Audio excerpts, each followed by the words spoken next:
Welcome to Mr. Sleepy Stories. Tonight, we'll speak softly about elephants, the gentle giants who walk with patience, memory, and grace. Their world moves at the pace of calm rivers and warm winds, where every sound, scent, and step carries quiet wisdom.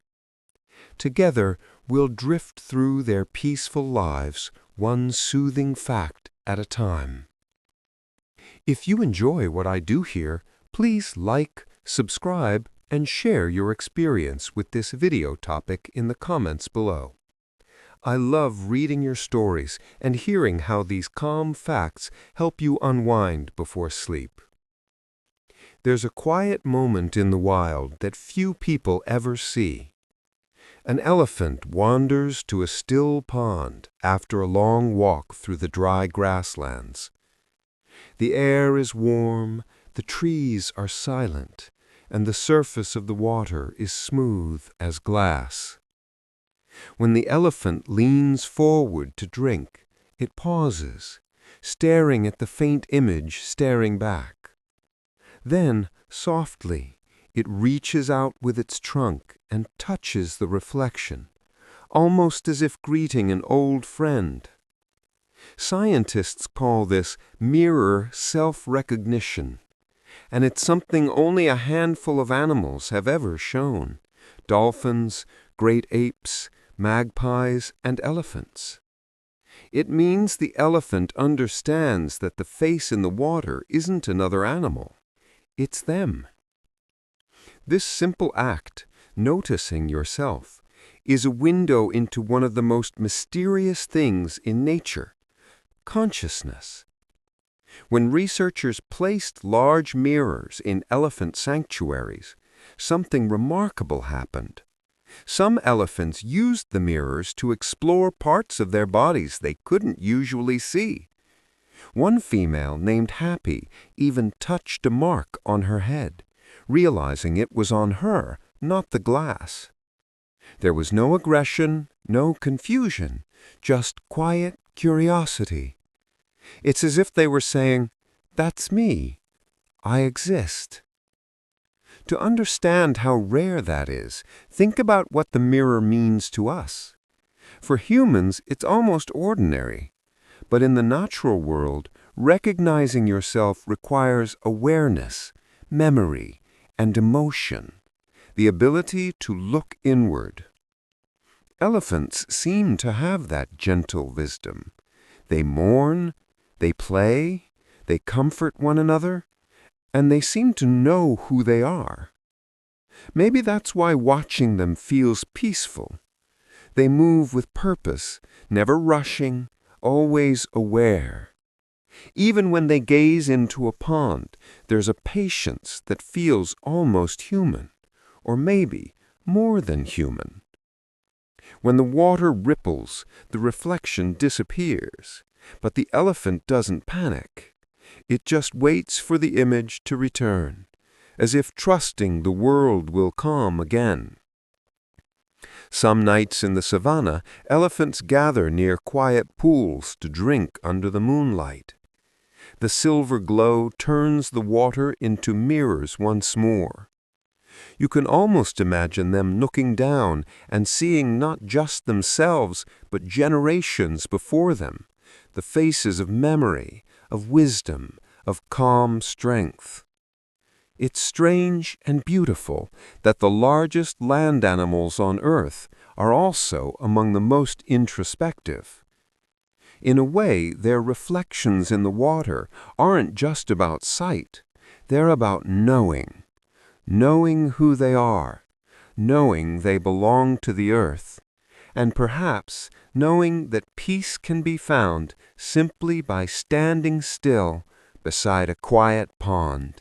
If you've ever watched a baby elephant up close, there's a sweetness that can melt even the hardest heart. Their ears are too big for their heads, their steps uncertain, and their trunks long, clumsy, and endlessly curious. In those early months when everything in the world feels new and a little overwhelming, baby elephants often do something deeply familiar. They suck their trunks. It's a gesture so human, it feels impossible not to smile. Just as a baby might suck their thumb when they're tired, nervous, or simply finding comfort, a young elephant curls the tip of its trunk gently into its mouth and hums softly through its nose. It's their way of saying, "I'm safe. I'm home." At birth, an elephant's trunk is still learning what it's for. It's part nose, part hand, part voice, a masterpiece of evolution with over 40,000 muscles. But for a newborn calf, it's more of a mystery. They trip over it, twist it, even accidentally step on it. So in those quiet hours between feeding and playing, they discover that sucking it makes them feel calm, just as it did when they were still in the womb, listening to the low heartbeat of their mother echo through the water and the earth. Mothers and aunties in the herd keep watch, forming a gentle wall around the babies. You'll often see the little ones nestled between towering legs, trunk in mouth, eyes half closed, as the family hums their soft, infrasonic songs. The vibrations travel through the ground, lullabies in frequencies too low for human ears to hear. Each note says, "You are safe. You are loved." As they grow, the habit fades. Their trunks become instruments of strength and grace, able to lift trees, trumpet warnings, or pluck a single blade of grass. But for a few tender months, before they learn the language of adulthood, their trunk is something simpler, a comfort blanket, a heartbeat they can hold. There's a quiet beauty in that image, an animal so mighty, starting life in such innocence. In a world full of giants, it's easy to forget that even the largest hearts begin small, unsure, and in need of warmth. Watching a baby elephant sucking its trunk under the shade of its mother feels like watching the very essence of peace, soft, slow, and utterly timeless. It reminds us that comfort doesn't belong to one species. Whether it's a child clutching a blanket or a calf curled beneath the stars, the desire for safety, for gentle touch, and for love is something all living beings share. So the next time you see an elephant, picture that, a creature of immense strength that began its journey with a tiny act of self-soothing.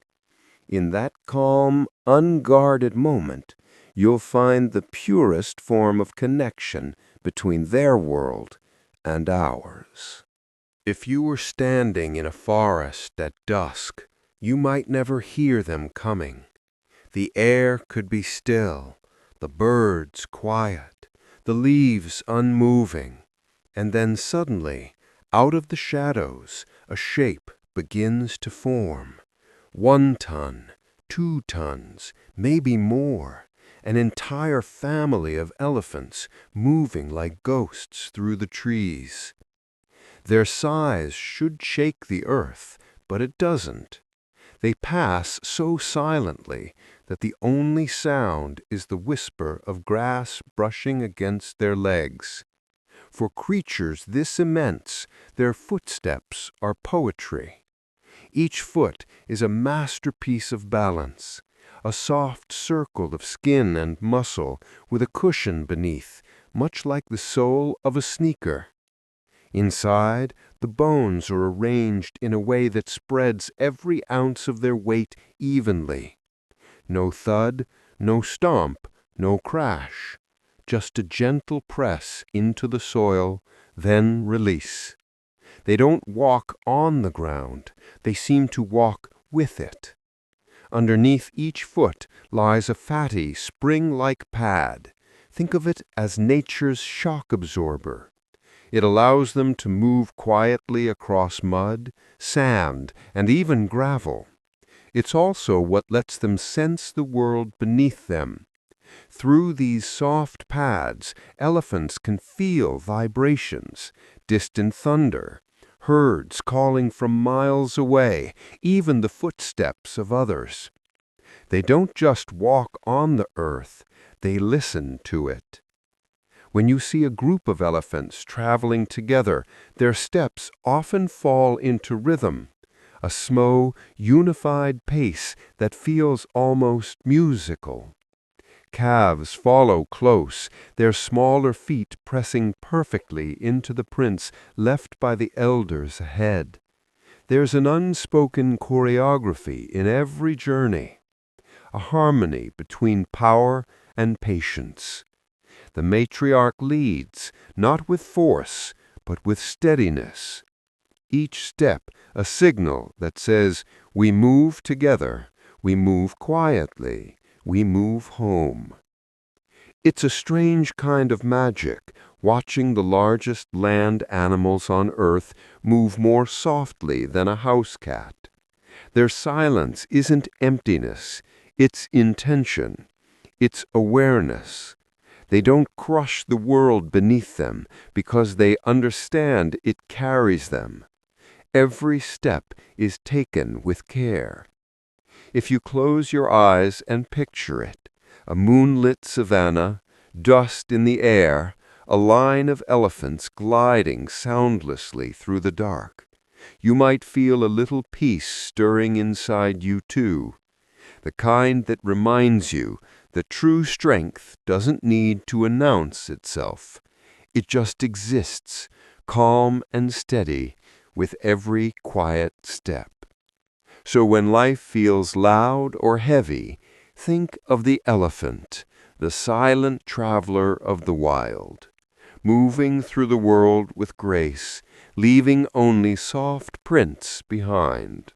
There's something peaceful about watching an elephant rest. In the soft glow of afternoon light, when the air turns golden and quiet, an elephant might stop beneath the wide arms of an acacia tree. The heat hums, the shadows stretch long, and in that calm, the great animal's heartbeat slows, slower than you'd ever expect from a body so enormous. Just 25 gentle beats per minute. For comparison, a human heart beats around 70 times each minute, even at rest.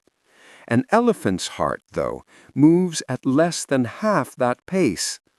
It doesn't rush. It doesn't strain.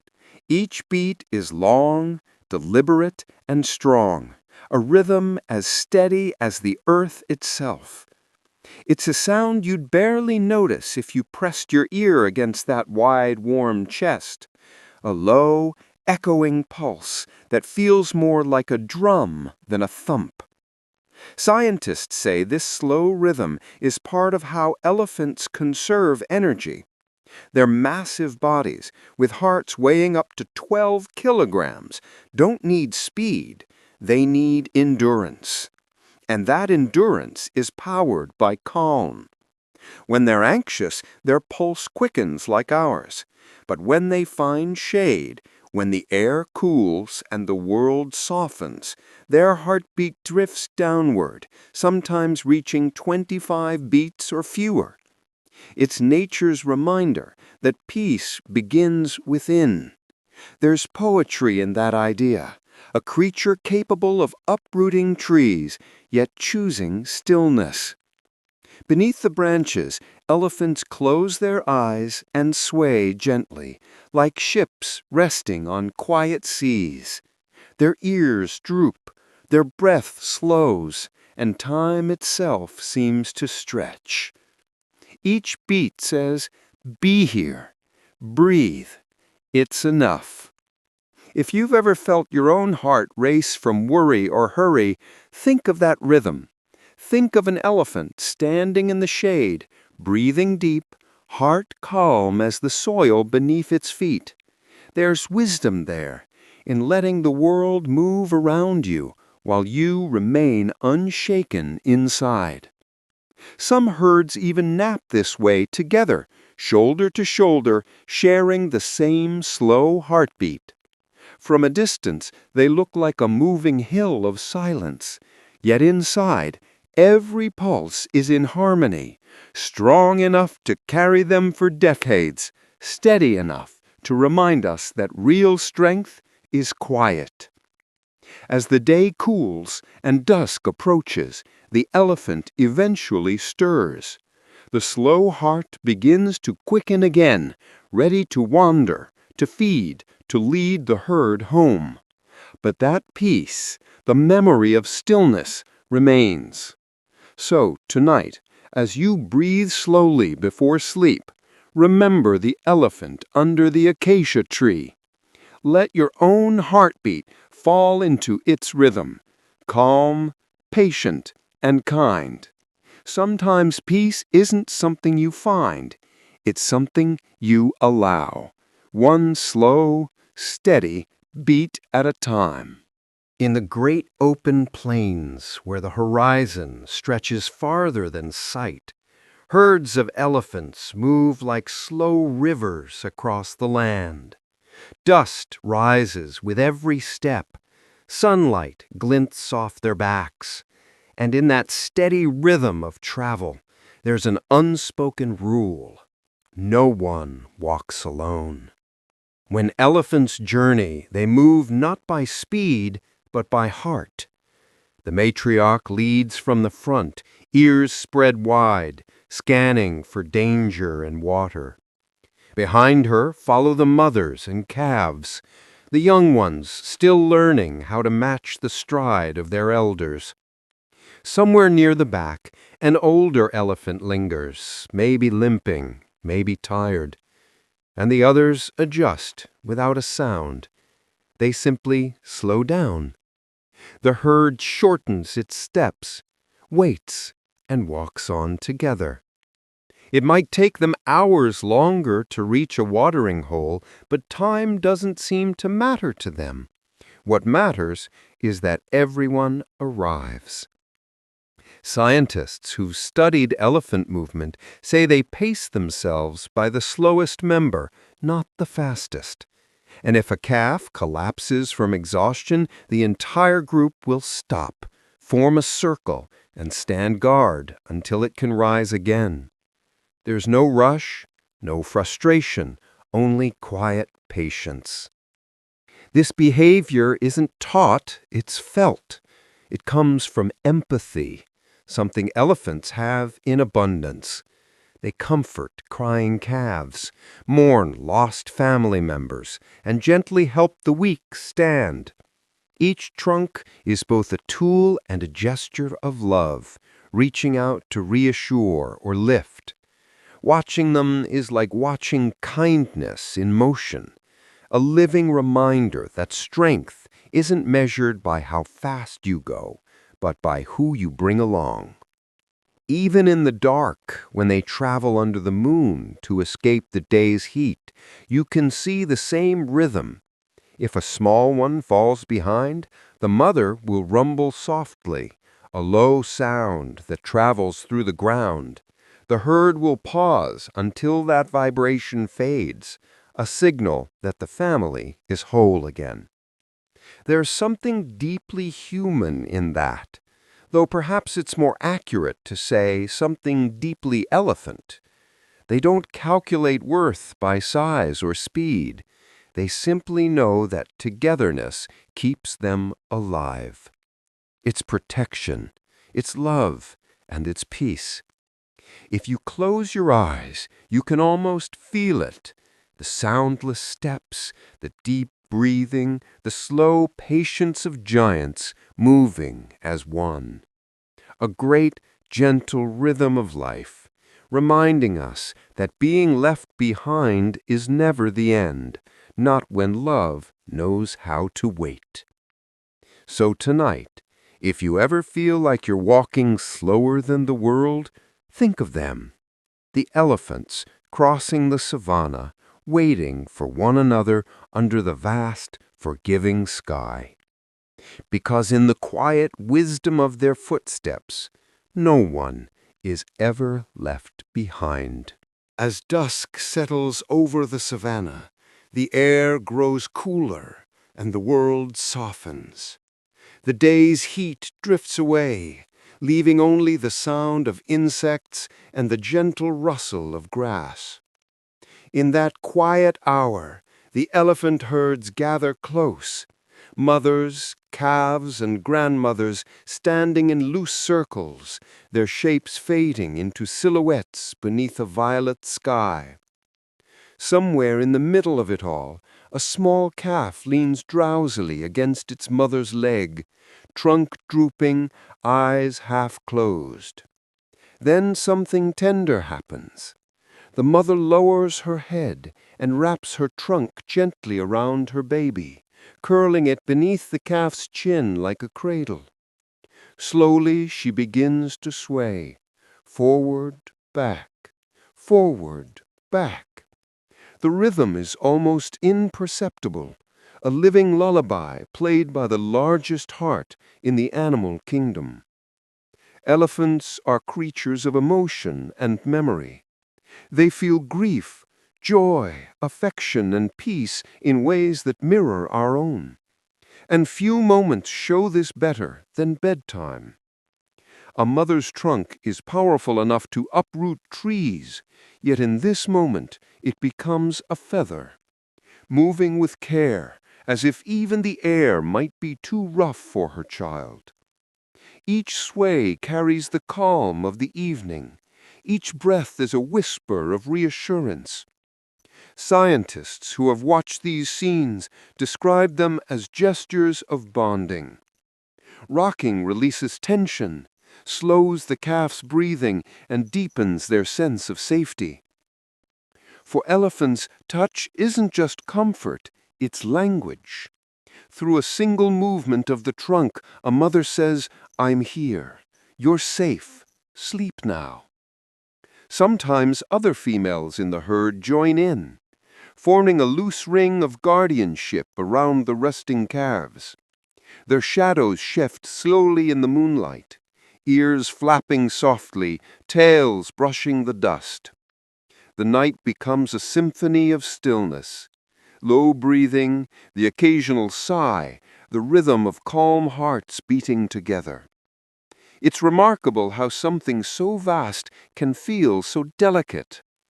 You expect giants to make noise when they move, but elephants seem to belong to a quieter world, one where strength bends gently toward love.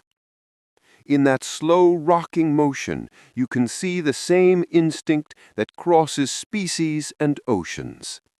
The desire to protect, to soothe, to give peace.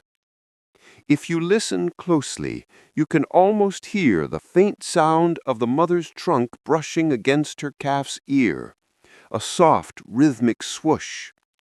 It's the sound of safety, the sound of home. So tonight, if the world feels too loud, picture that scene under a starlit sky. An elephant mother swaying in the dark, her baby asleep in the curve of her trunk. A lullaby made of earth and moonlight, reminding us that even in the wild, love finds its rhythm, gentle, patient, and endlessly kind. Night drifts over the savanna like a warm blanket. The air cools, the wind softens, and the hum of insects becomes the evening's lullaby. The elephants have finished feeding for the day. One by one, they slow their movements. Heads low, eyes half closed, steps unhurried. In the moonlight, their shapes look like moving hills, great and calm against the dark horizon. A young elephant, tired from hours of play, folds its legs and lowers itself onto the ground. The dust stirs, then settles again. It lets out a deep sigh, that soft, low exhale that means sleep is near. Nearby, its mother watches. She waits until the calf's breathing steadies, slow, deep, safe, and then, with a quiet grace, she does something extraordinary. She reaches for a branch, carefully, as if handling something fragile. She lays it across her baby's side, then another, a few leaves, some grass, maybe a small twig or two. To human eyes, it looks almost symbolic, like she's tucking her child in for the night. This isn't a one-time behavior. Wildlife researchers have seen elephants do it many times, sometimes covering calves, sometimes older companions, even the bodies of the recently departed. To them, it may be a gesture of care, protection, or simply love. The meaning isn't written in words, but you can feel it in the slow, deliberate way they move. When they stand over a sleeping friend, they don't rush. Their trunks hover, choosing each piece of foliage as if it matters. And perhaps it does. The branch might keep insects away. The leaves might block a bit of wind. But more than that, the act itself carries emotion, an unspoken understanding that safety is something we give one another.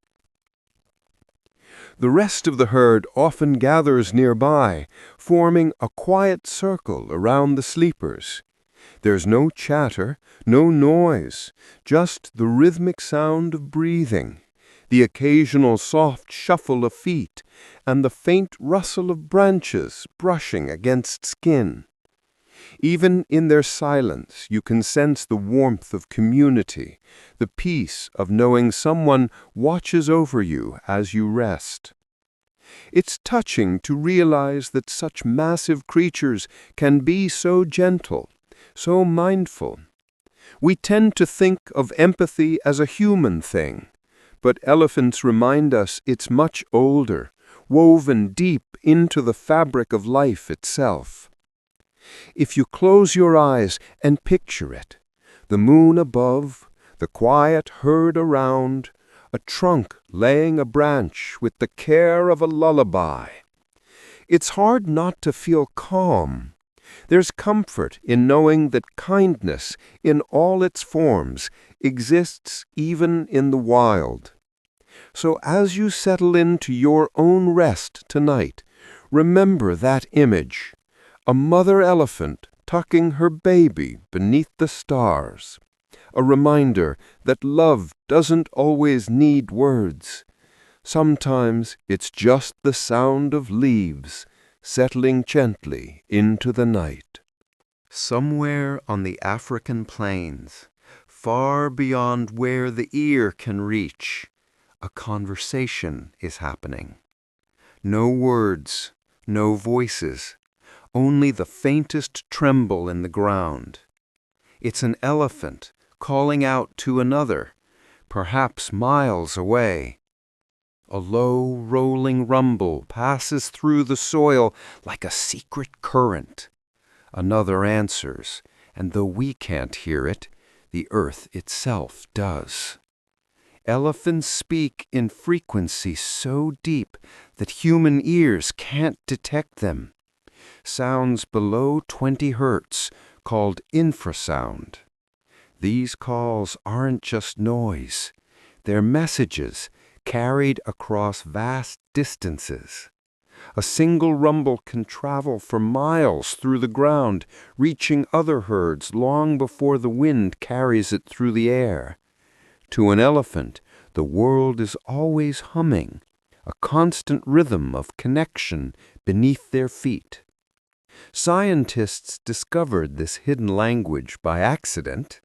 They noticed elephants sometimes froze, lifted their feet, and went silent for several moments, then suddenly changed direction or behavior. It turned out they were listening with their feet.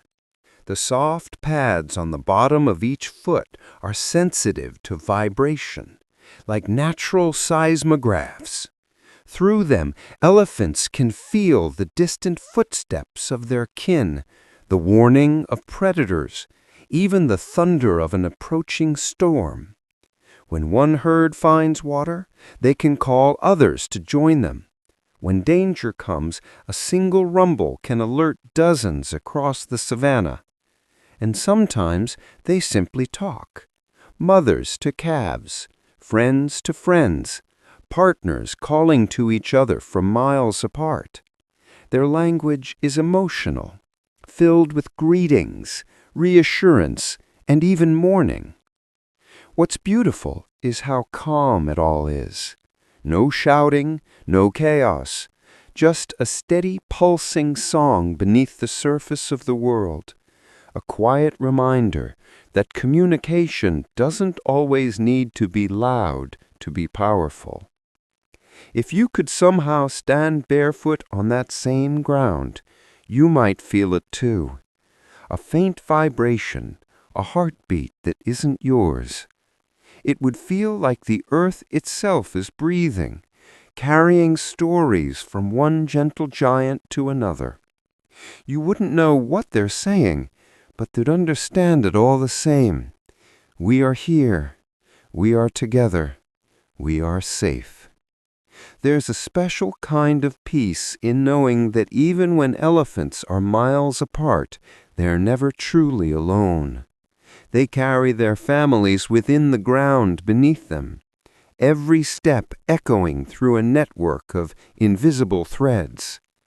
So as you lie in bed tonight, think of those unseen rumbles beneath the stars, soft waves of sound carrying messages of comfort across the sleeping plains. The world, even when silent to us, is always whispering something kind. The first drops fall softly, tapping against the dust of the savanna. The air cools, the smell of wet earth rises, and for a moment, even the wind seems to hold its breath. The elephants know what's coming. They always do. Long before the clouds burst, they can smell the rain, feel the pressure change, and sense the promise of relief in the air. When it finally arrives, they stop.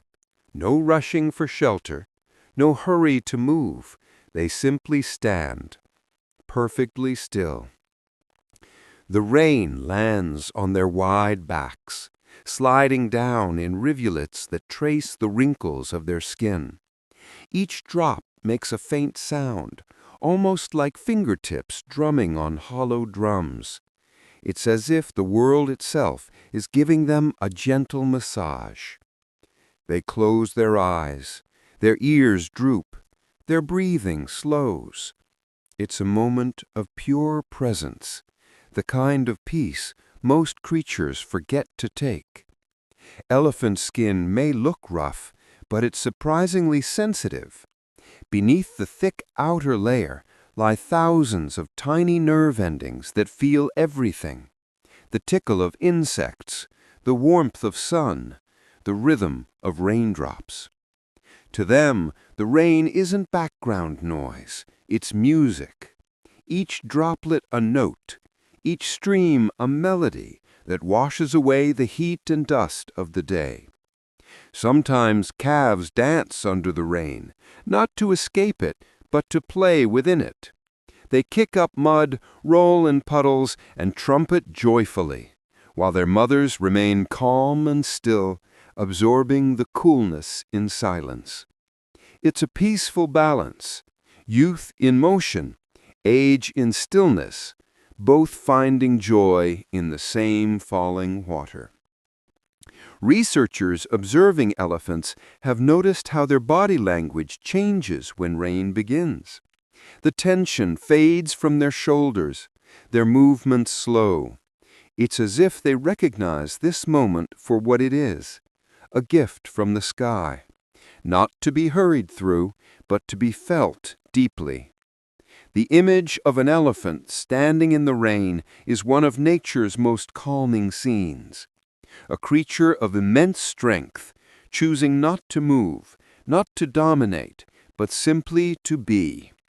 No fear, no urgency, just quiet acceptance. And maybe that's something we can learn from them. To pause when life pours down on us. To feel the moment fully instead of running from it.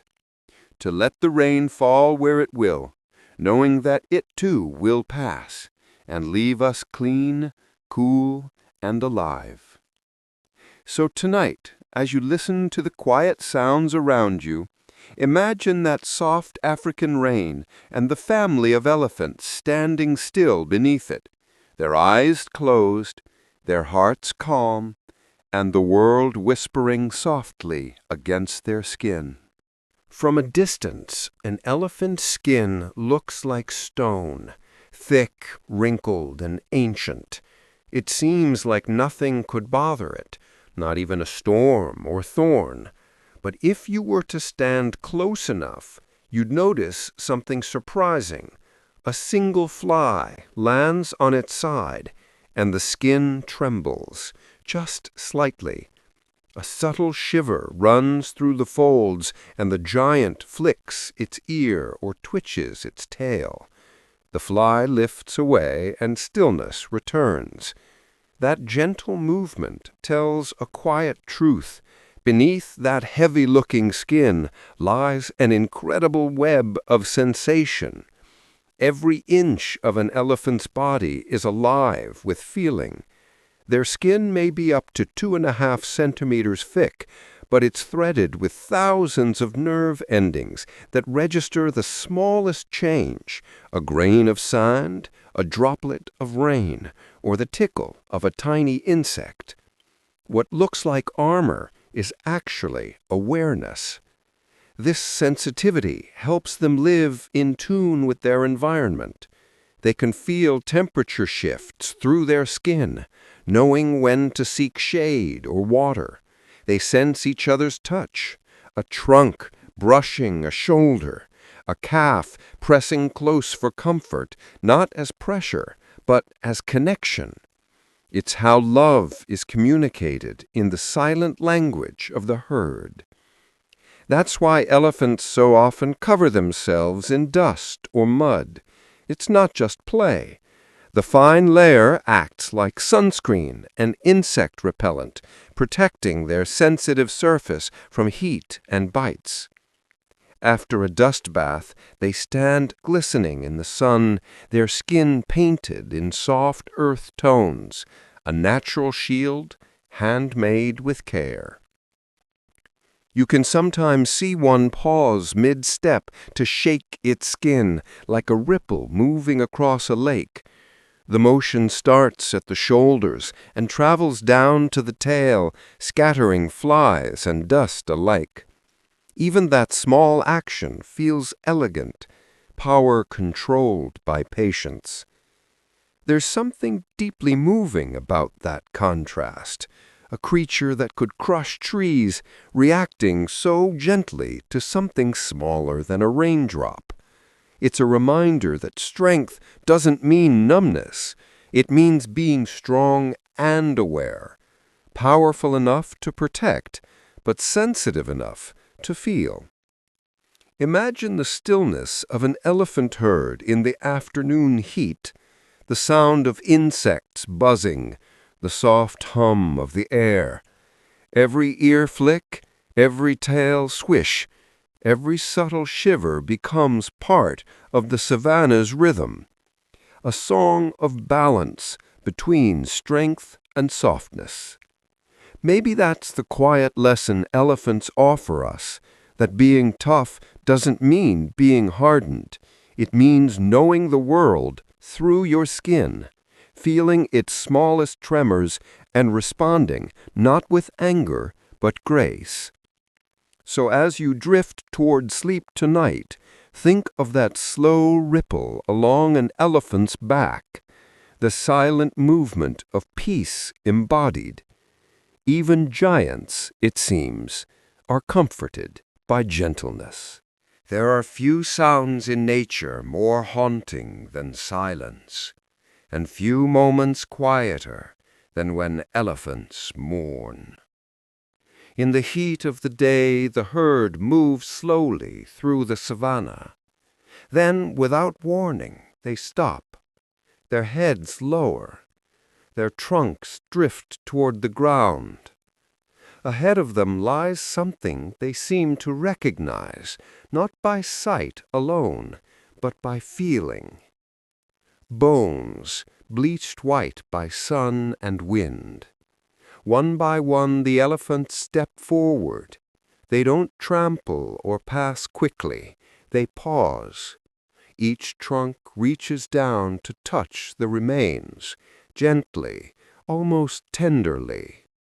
They linger over the skull, tracing its curves, smelling it, turning it slightly as if confirming what they already know. Sometimes they rumble softly, a low throbbing sound that carries the weight of memory. Scientists who've witnessed this call it elephant thanatology, a study of how elephants respond to death.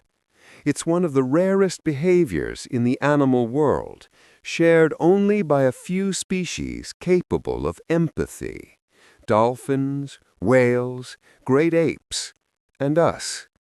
But elephants take it further.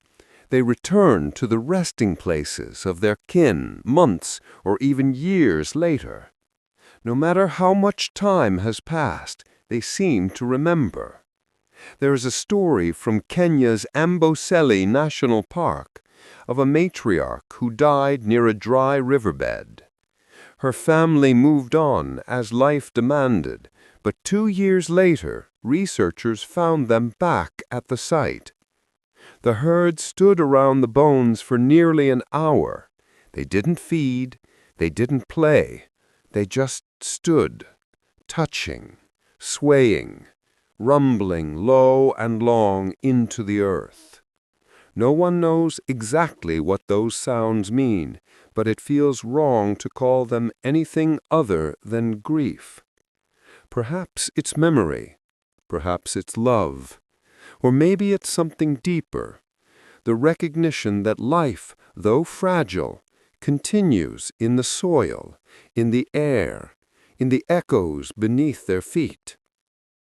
Elephants have long memories, but what's remarkable isn't just what they remember, it's how. They remember kindness, they remember loss, they remember each other. Even in the endless rhythm of migration, where distance and time blur together, the bonds of family stay unbroken.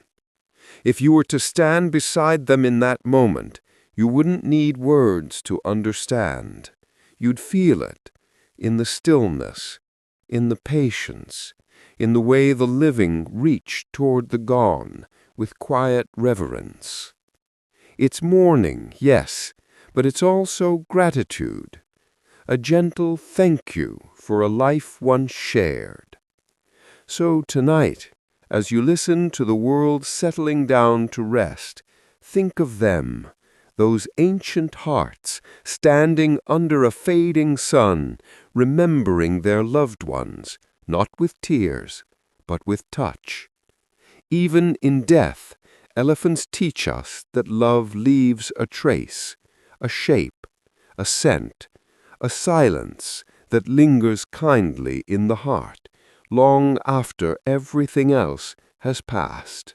There's a special kind of joy that fills the air after rain, the smell of wet earth, the glitter of puddles, and the sound of life waking up again.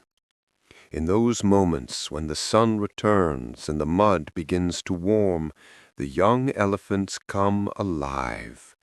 You can spot them near a water hole, small round shapes beside their towering mothers, and soon the stillness breaks.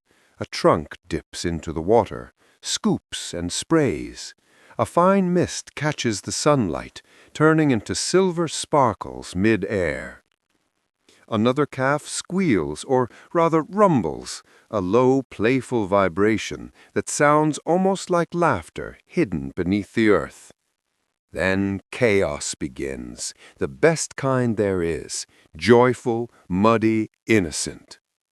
Baby elephants are bundles of curiosity. Their trunks are clumsy instruments at first, learning how to lift, grab, and balance.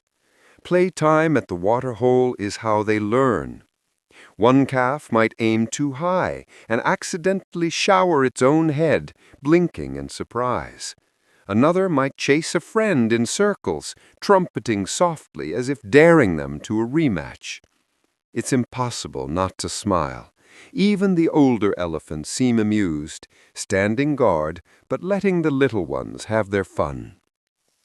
Scientists say play is more than just entertainment for elephants.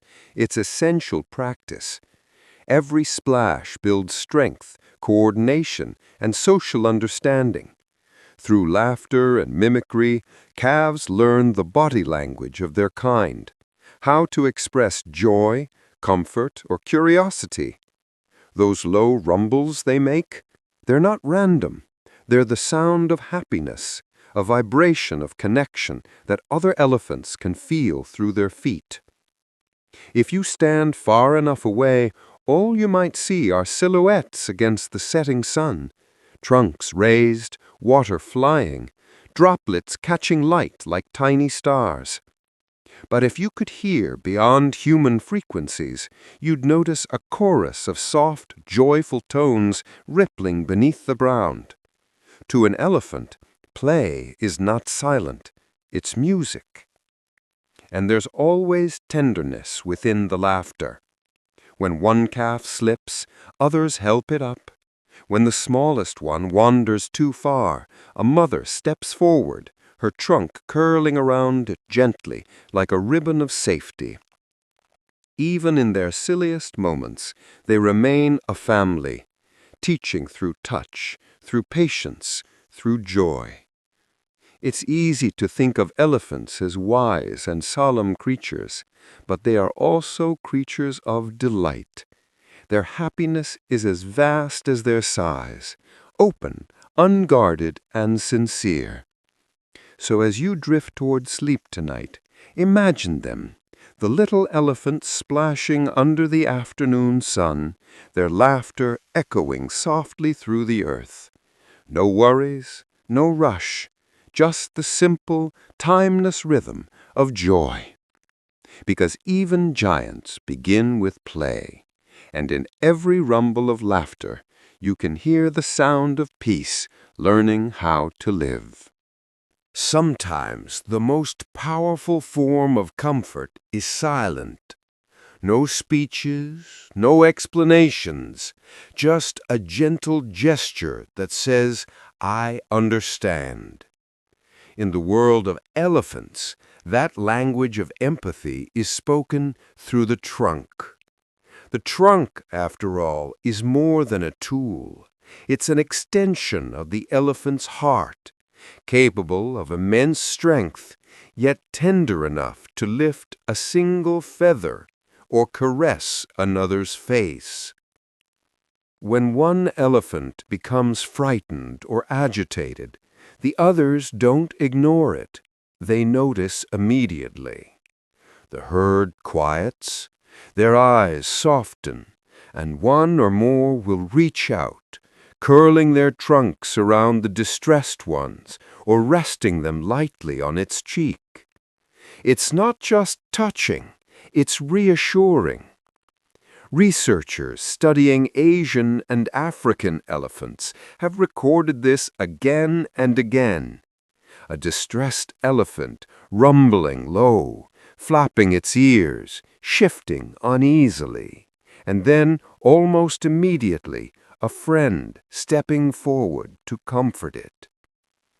Sometimes 2 or 3 approach together, trunks intertwining gently like hands held in solidarity. The anxious one relaxes. Its breathing slows.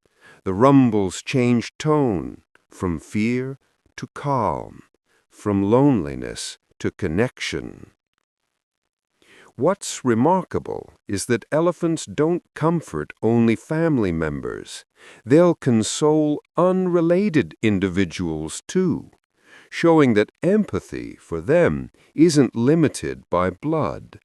It's something broader, something instinctive. They seem to feel what others feel, and they respond with the same gentleness we might offer a crying child or a grieving friend. Their empathy runs deep. When one elephant is injured, the herd often stays behind, refusing to leave. They guard it, bringing food or using their trunks to help it stand. If it falls, they try again. If it dies, they linger, standing silently beside the body, sometimes touching it for hours. No one taught them this. They just know. It's humbling to think that beneath their rough skin and immense size beats a heart so attuned to emotion. In their quiet gestures, a trunk draped over a friend's back, a gentle touch to the face, a shared rumble through the ground, they remind us of something we often forget, that kindness doesn't need words to be understood.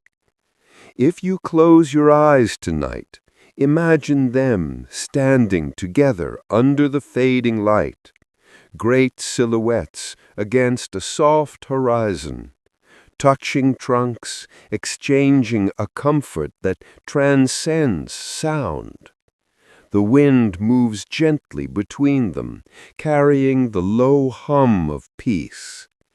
Maybe that's what empathy really is, not the solving of pain, but the willingness to stand beside it.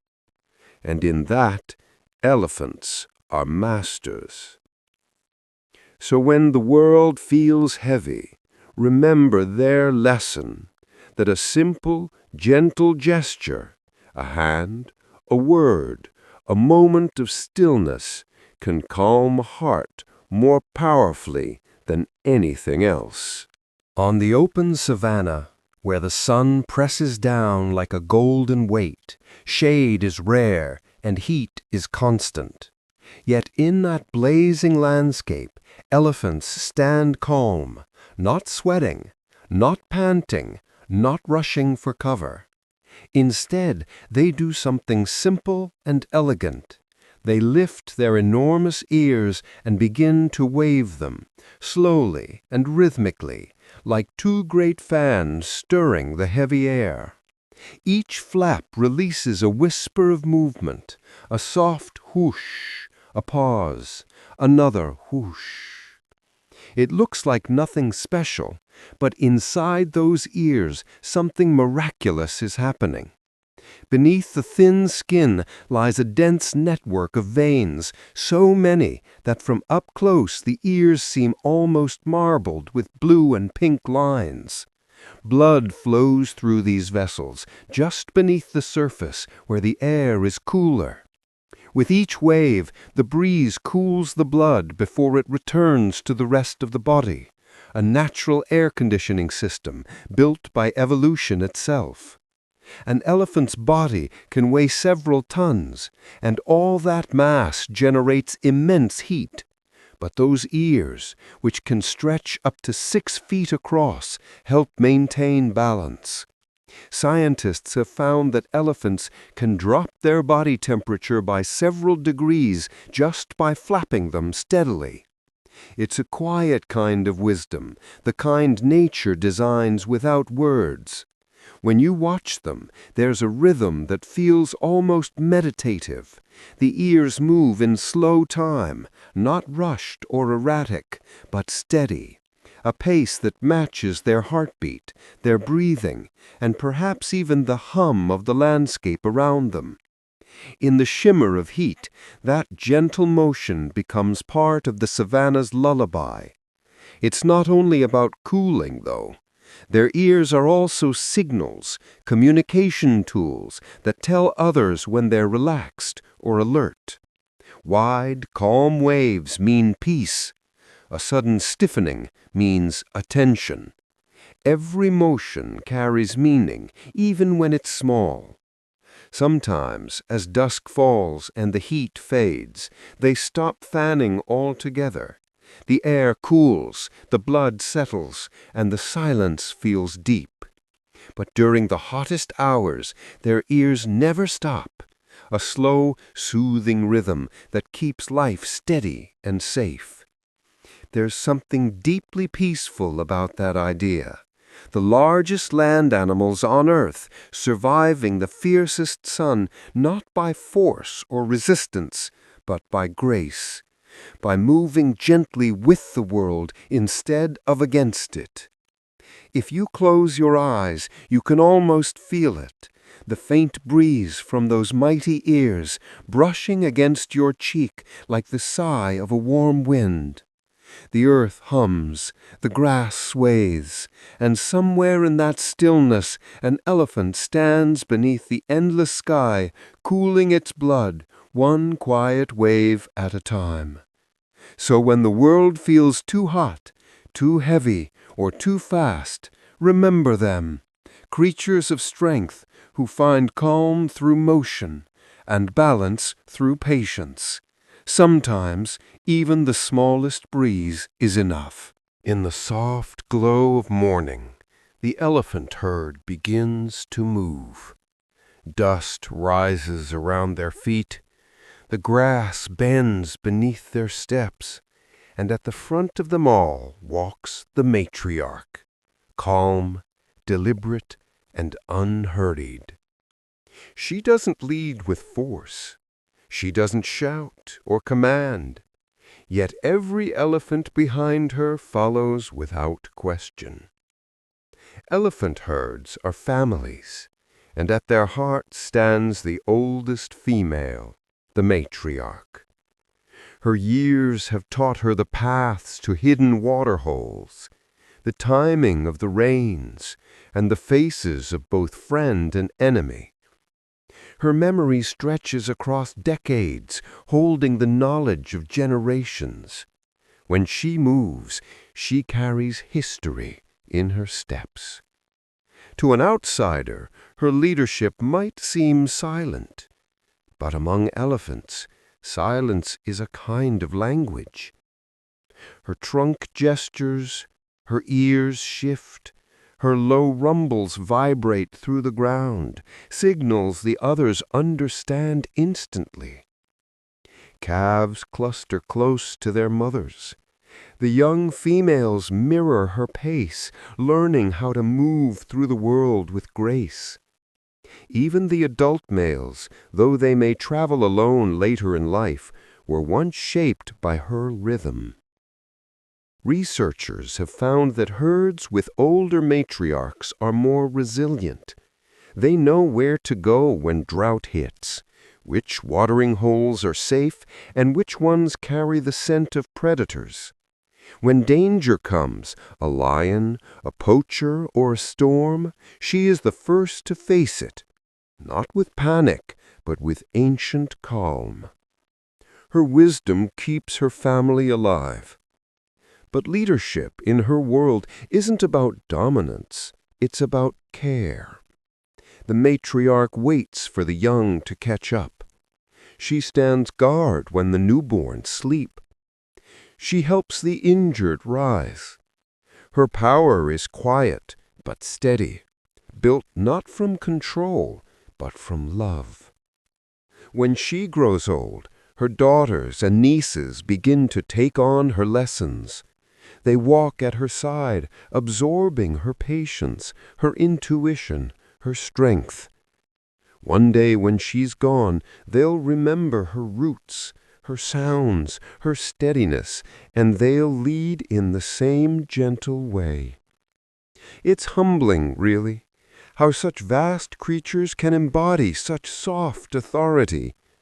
The matriarch doesn't chase loyalty. She earns it through calm presence. Her herd follows because they trust her, because her decisions are shaped by memory, not impulse.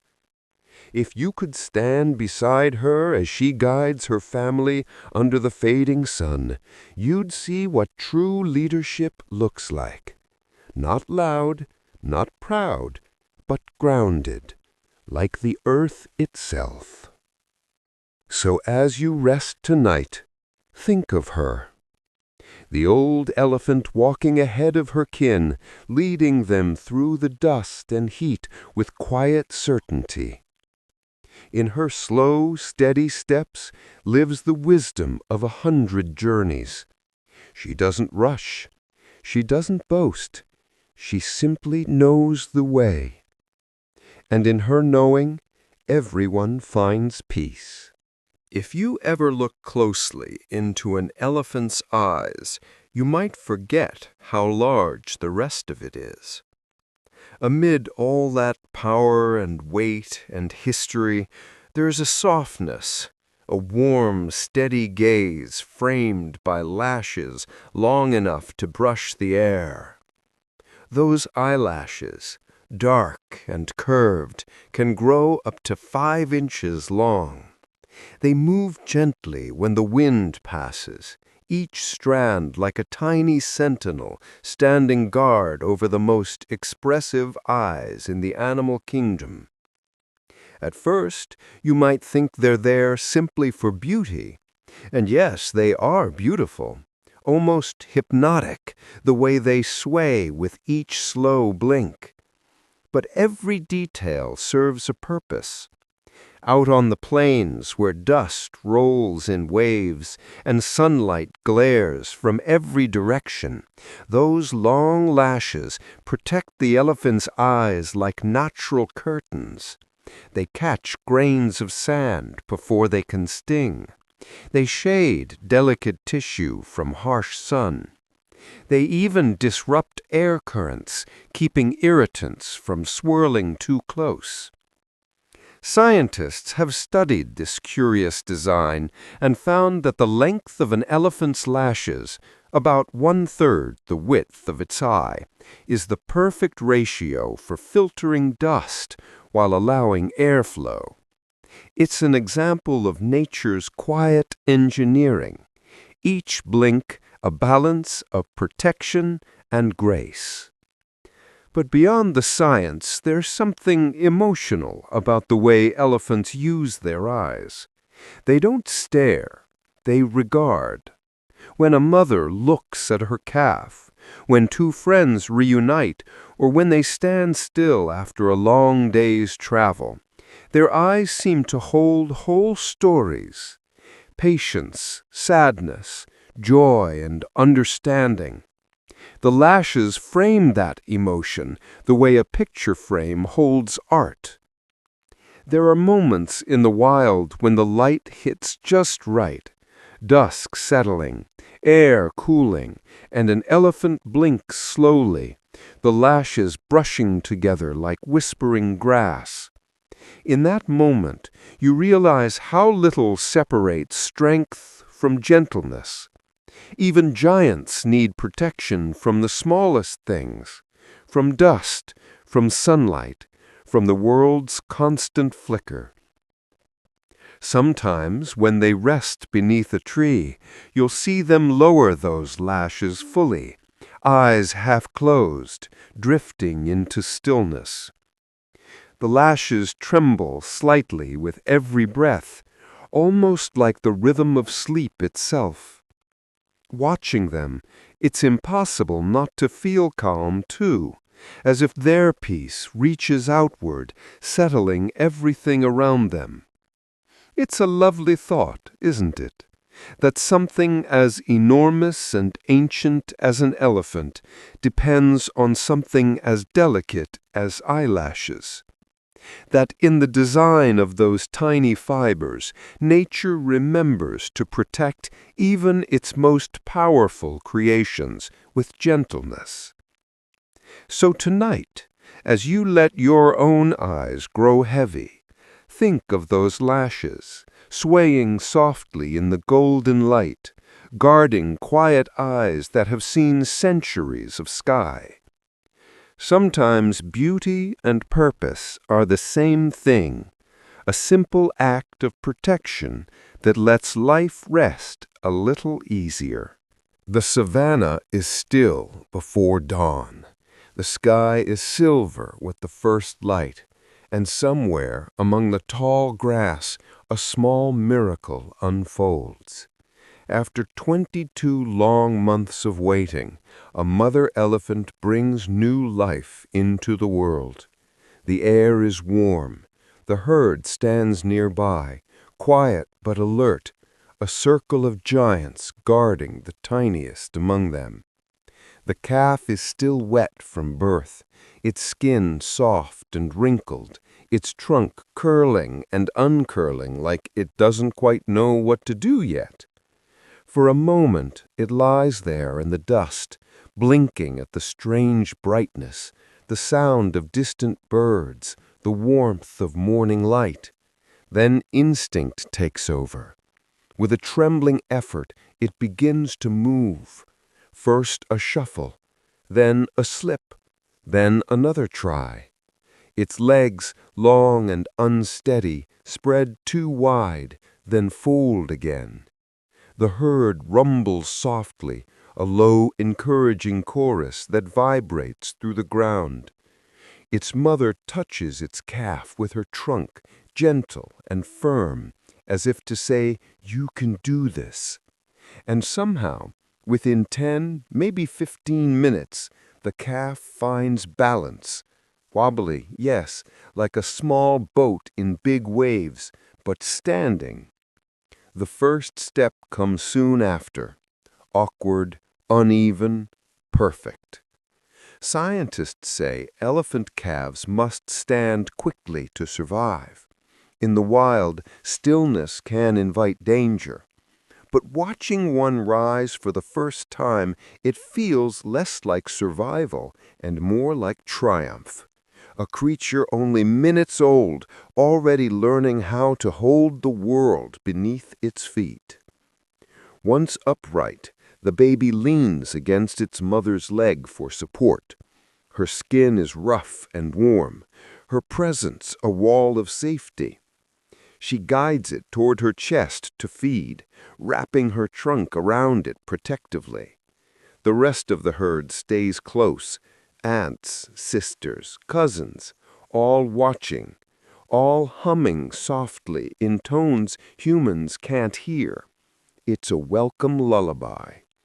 As the sun climbs higher, the calf begins to explore, still shaky, still unsure. It bumps into a sibling, sniffs a tuft of grass, trips, and rises again. Every movement is a small victory, every fall a gentle lesson. You can almost feel the determination pulsing through that tiny body, a will to move, to live, to join the rhythm of the herd. There's something profoundly peaceful in that moment, watching a creature begin its life not with fear, but with quiet courage. No rush, no noise, just persistence wrapped in innocence. So tonight, if you need a little strength, think of that newborn elephant, wobbling under the open sky, legs trembling, but spirit steady. Even before it knows what life is, it's already choosing to stand. And sometimes that's all life asks of us, too.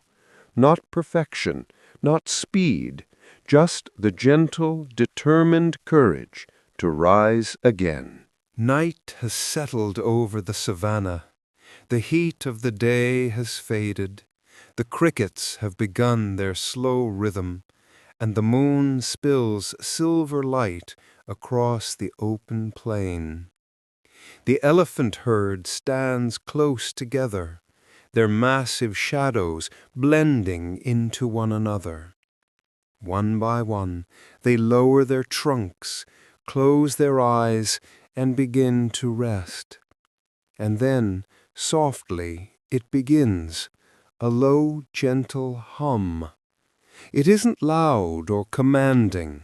It doesn't echo or demand attention. It's subtle, like the sound of wind inside a seashell, or the faint vibration you feel rather than hear. The elephants hum to one another, deep tones that ripple through the earth, passing from one body to the next. It's as if the ground itself carries their goodnight wishes. Scientists studying elephants have recorded this nighttime humming and believe it's a form of communication, perhaps reassurance, perhaps affection. Mothers hum softly near their calves, the sound rolling gently through the air. The young respond with smaller, lighter rumbles, like tiny echoes. In the dark, when vision fades, the sound becomes a way of staying connected, a reminder that no one is alone. To human ears, it's almost imperceptible. You might think the savannah is silent, but beneath that silence is a symphony, low, steady, comforting. Each vibration is like a heartbeat shared among giants. Elephants can feel it through their feet, their trunks, their skin. Even in sleep, their world is woven together by sound. There's something profoundly peaceful about it. These are animals that spend their days moving across harsh lands, facing heat, hunger, and danger. Yet at night they hum. They sing to one another softly before sleep. It's their way of saying, "You are safe. Rest now. We're here." Imagine standing nearby under that moonlight, the air cool, the earth warm beneath your feet, and feeling that hum pass through you.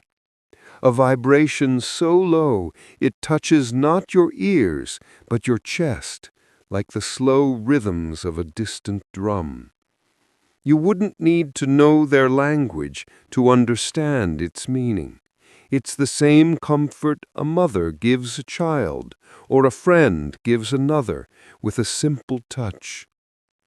Even the calves, half asleep, sway slightly with the sound, rocked not by motion, but by the rhythm of the herd's shared breath. The night feels alive yet utterly calm. Every hum a note in nature's quiet lullaby. It's strange, isn't it, how creatures so enormous can create something so gentle. Their strength could shake the ground, yet they choose to sing to it instead. So as you drift to sleep tonight, think of them, a family of elephants beneath the moon, humming softly to the stars. The world feels peaceful in their care, and in that deep, wordless song, everything, for a moment, is safe, still, and perfectly calm. Happiness in the world of elephants doesn't arrive with noise or spectacle. It shows up quietly, in a slow flap of the ears, a shimmer of dust in the air, and a soft chirp that sounds almost like a sigh turned into music. If you've ever seen an elephant in a moment of joy, perhaps greeting a friend, meeting her calf after a short separation, or finding water after a long journey, you'll notice something small but unmistakable. Her ears begin to wave gently and rhythmically, almost like a hand brushing against a warm breeze. It's not to cool off this time. It's expression, emotion made visible.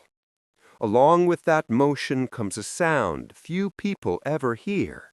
Not the deep trumpet most imagine, but something lighter, a chirping, almost like bird song, carried low and soft through the air. Scientists call it a happy rumble, often paired with fluttering ears and bright, relaxed eyes. The combination means only one thing: contentment.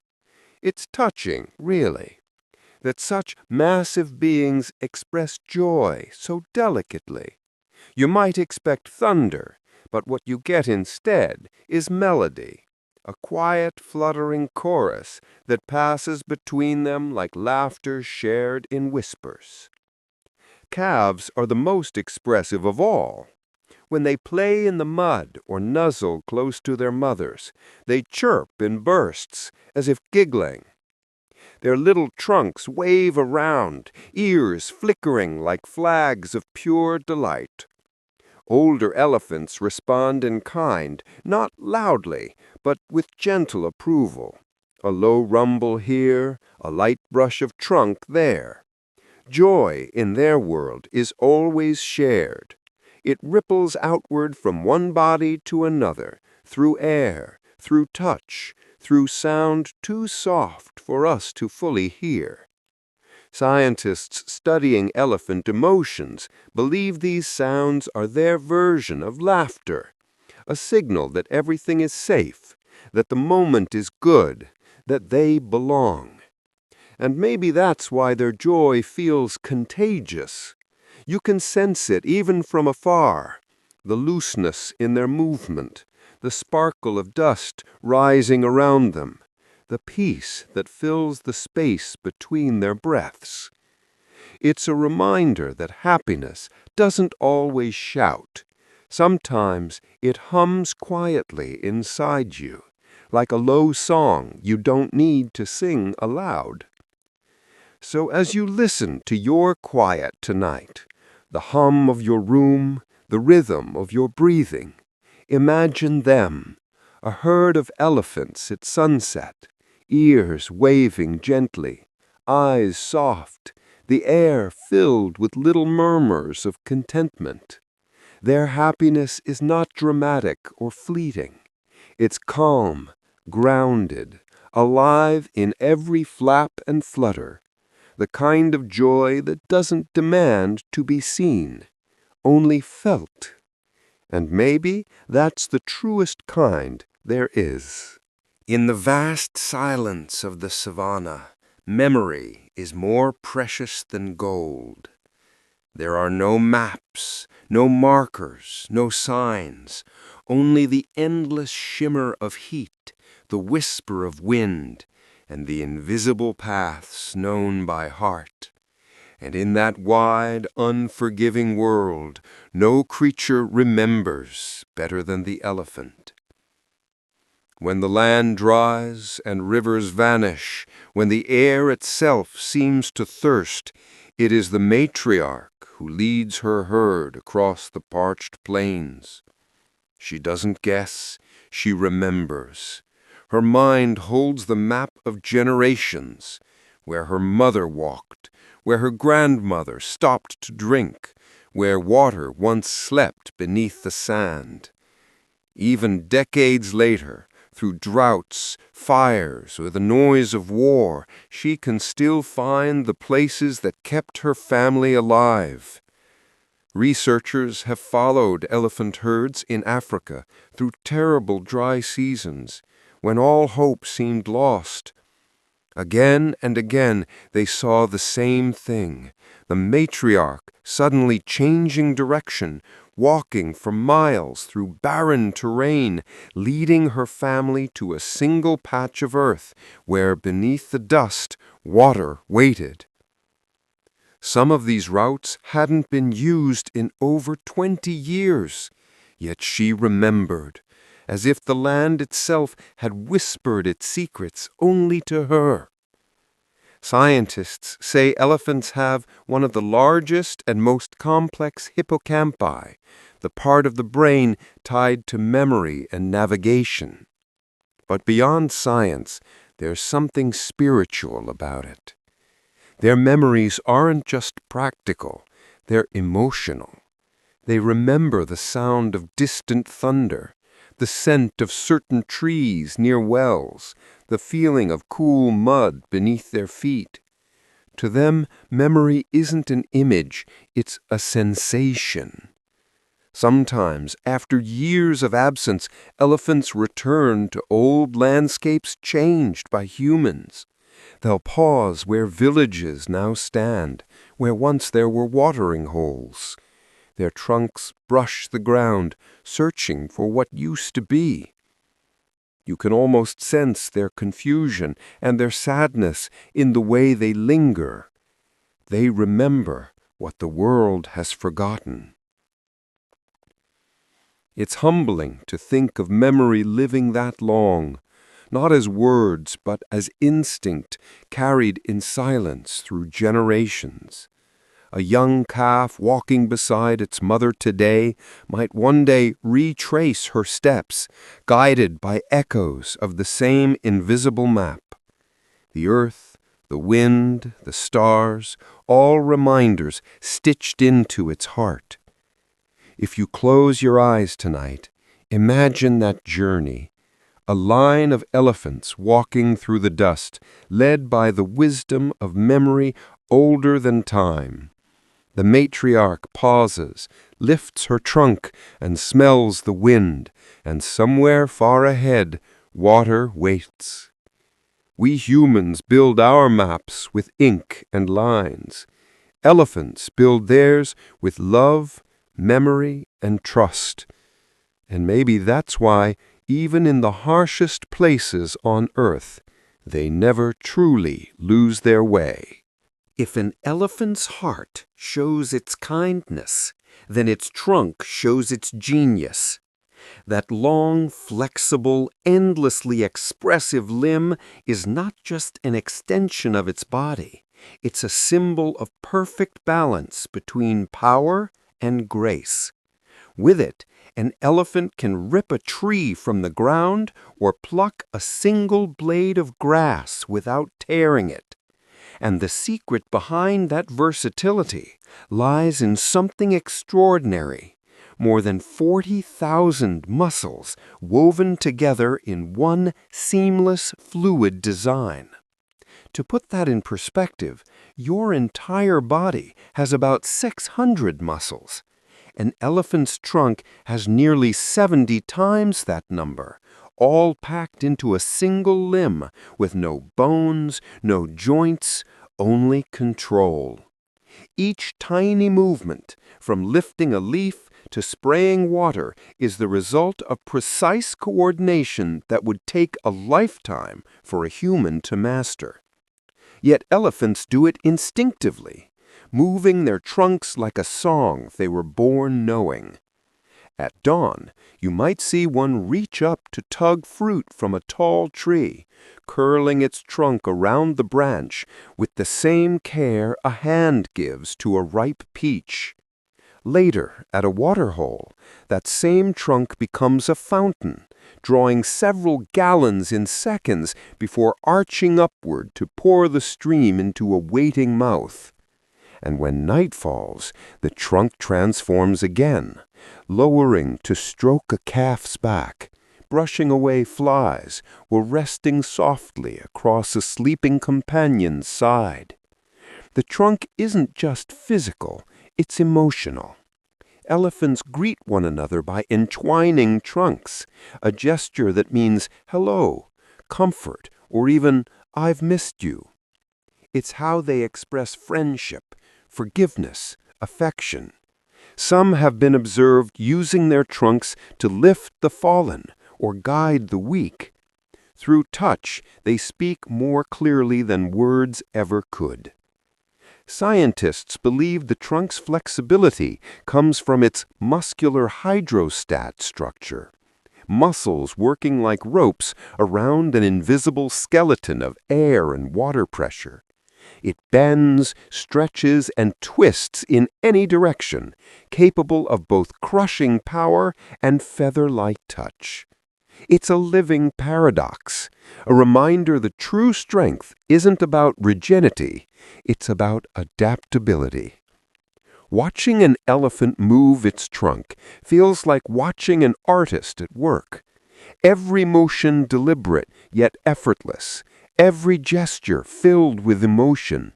Whether pulling down branches or lifting a single flower, the same patience, the same quiet mastery flows through. If you close your eyes, you can almost imagine that motion, the smooth curl, the careful lift, the whisper of air as it moves. There's peace in that rhythm, the kind born from knowing your own strength and never needing to prove it. So as you rest tonight, think of that trunk. 40,000 muscles, one steady heart, showing that gentleness and power can live side by side. Sometimes the mightiest force in the world is the one that knows exactly when to hold and when to let go. Night in the savannah carries its own kind of magic. The air cools, the wind softens, and the moon spills across the plains like liquid silver. Most animals retreat into the tall grass, hiding from the quiet mysteries of the dark. But somewhere near a shallow pool, a herd of elephants lingers, not drinking, not bathing, just standing still beneath the stars. Their trunks reach forward, almost reverently, brushing the water's surface. Ripples spread outward, glimmering under the moonlight.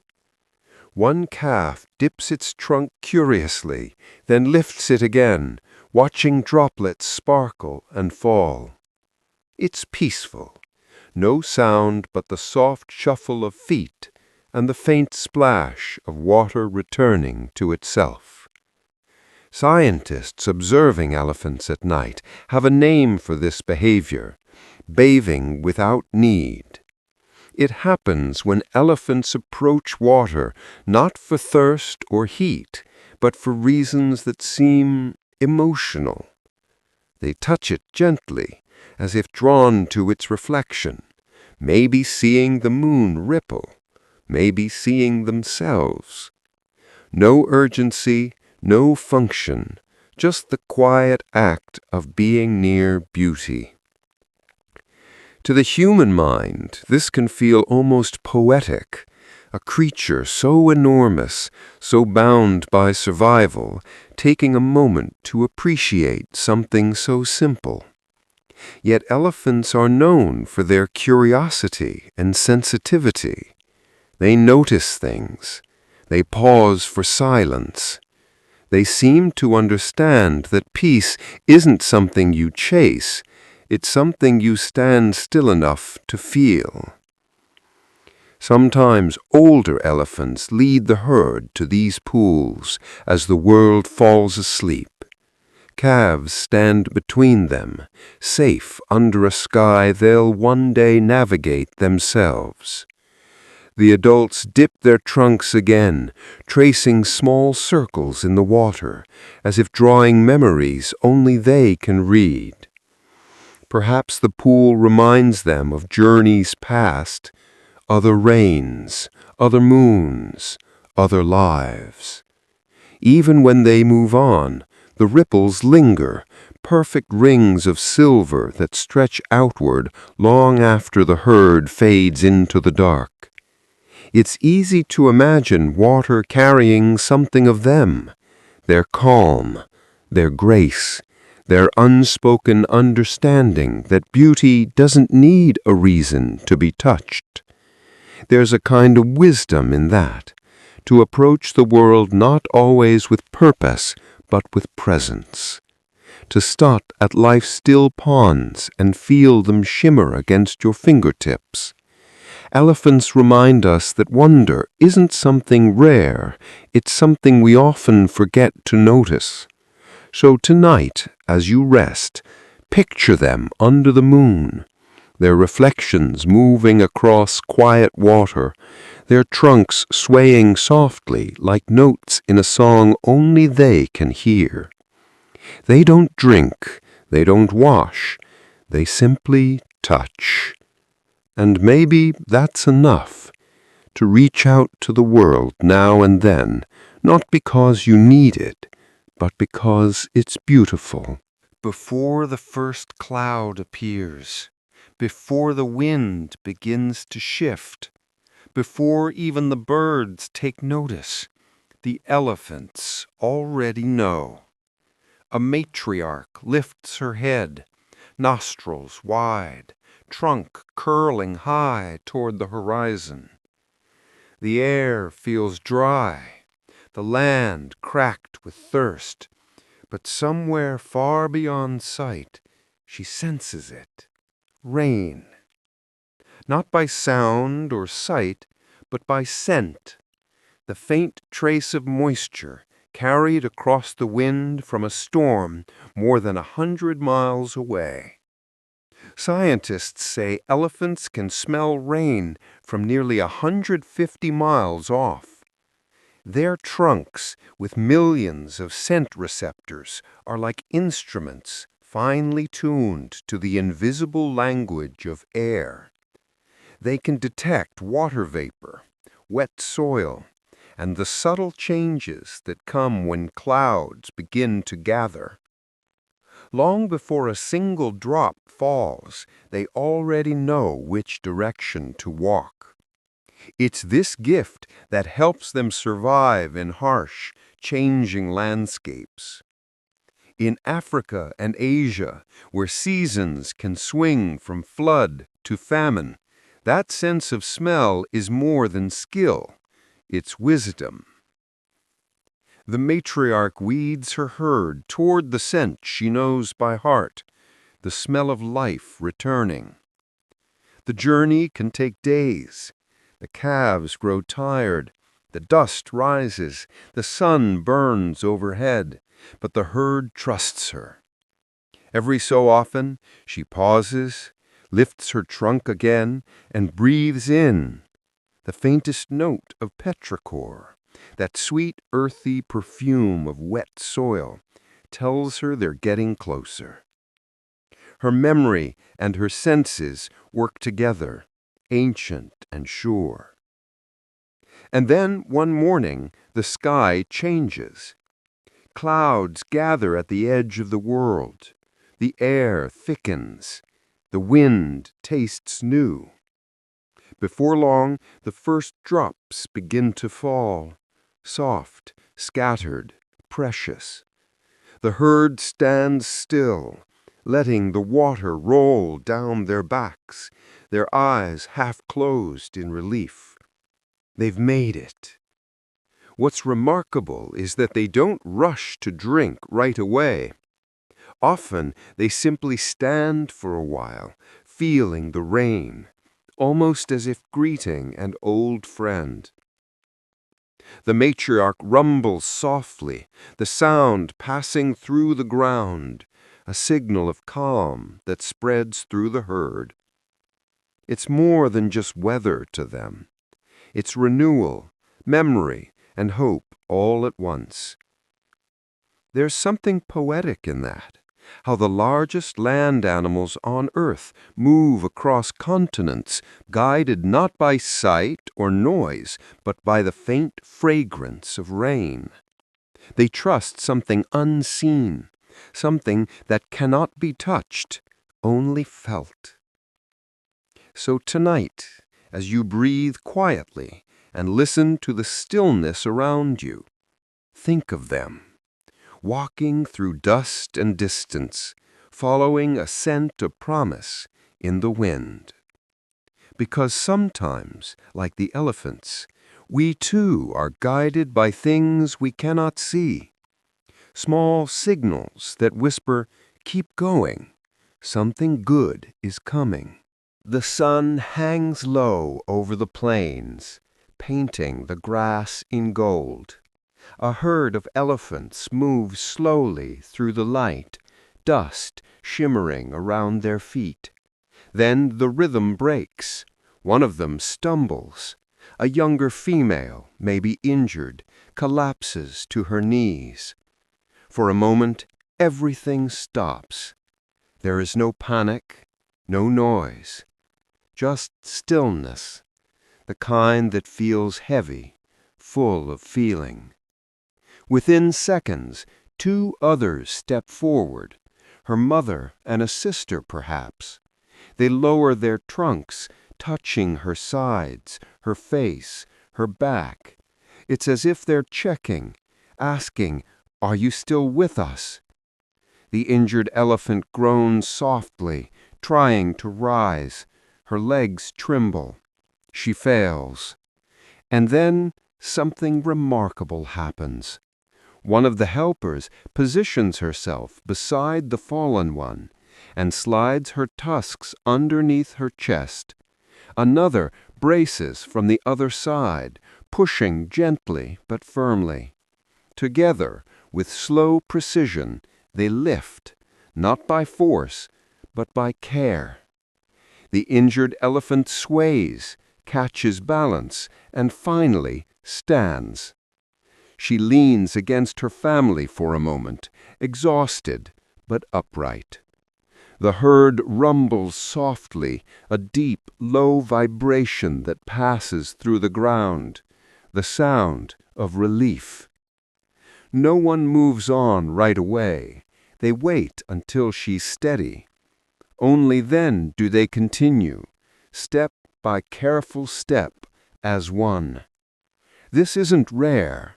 Across Africa and Asia, researchers have recorded elephants helping one another rise, supporting the weak, and even standing guard beside the injured for days. Some have been seen bringing food or water with their trunks, or chasing away scavengers until their companion can recover. It's empathy made visible, not instinct alone, but intention, a decision to care. When elephants see one of their own in pain, they don't turn away. They stop their journey, risking delay and danger, because the herd moves as a family, not a collection of individuals. No one is too slow, too weak, or too broken to be worth waiting for.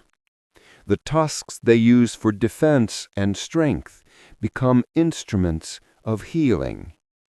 Each lift is a quiet act of faith, faith that help is worth giving, that compassion is strength. If you could stand near them in that moment, you wouldn't hear words or see drama, just the gentle rhythm of giants working together, their breathing slow and steady, the dust glowing around them in the afternoon sun. It's a sight that humbles you, the pure, wordless kindness of life, helping life. So tonight, as you rest, think of that image, an elephant rising again, supported by her family's touch. The world can feel heavy sometimes, but somewhere out there, even in the wild, love moves through the air, not shouted, not asked for, but freely given. Because even the strongest sometimes fall, and even the silent know how to lift.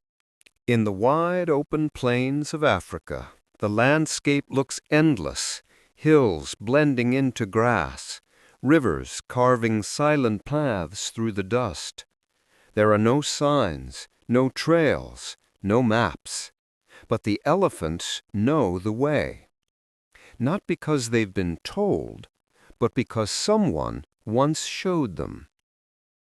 Every herd has a matriarch, the eldest female, the walking library of her family.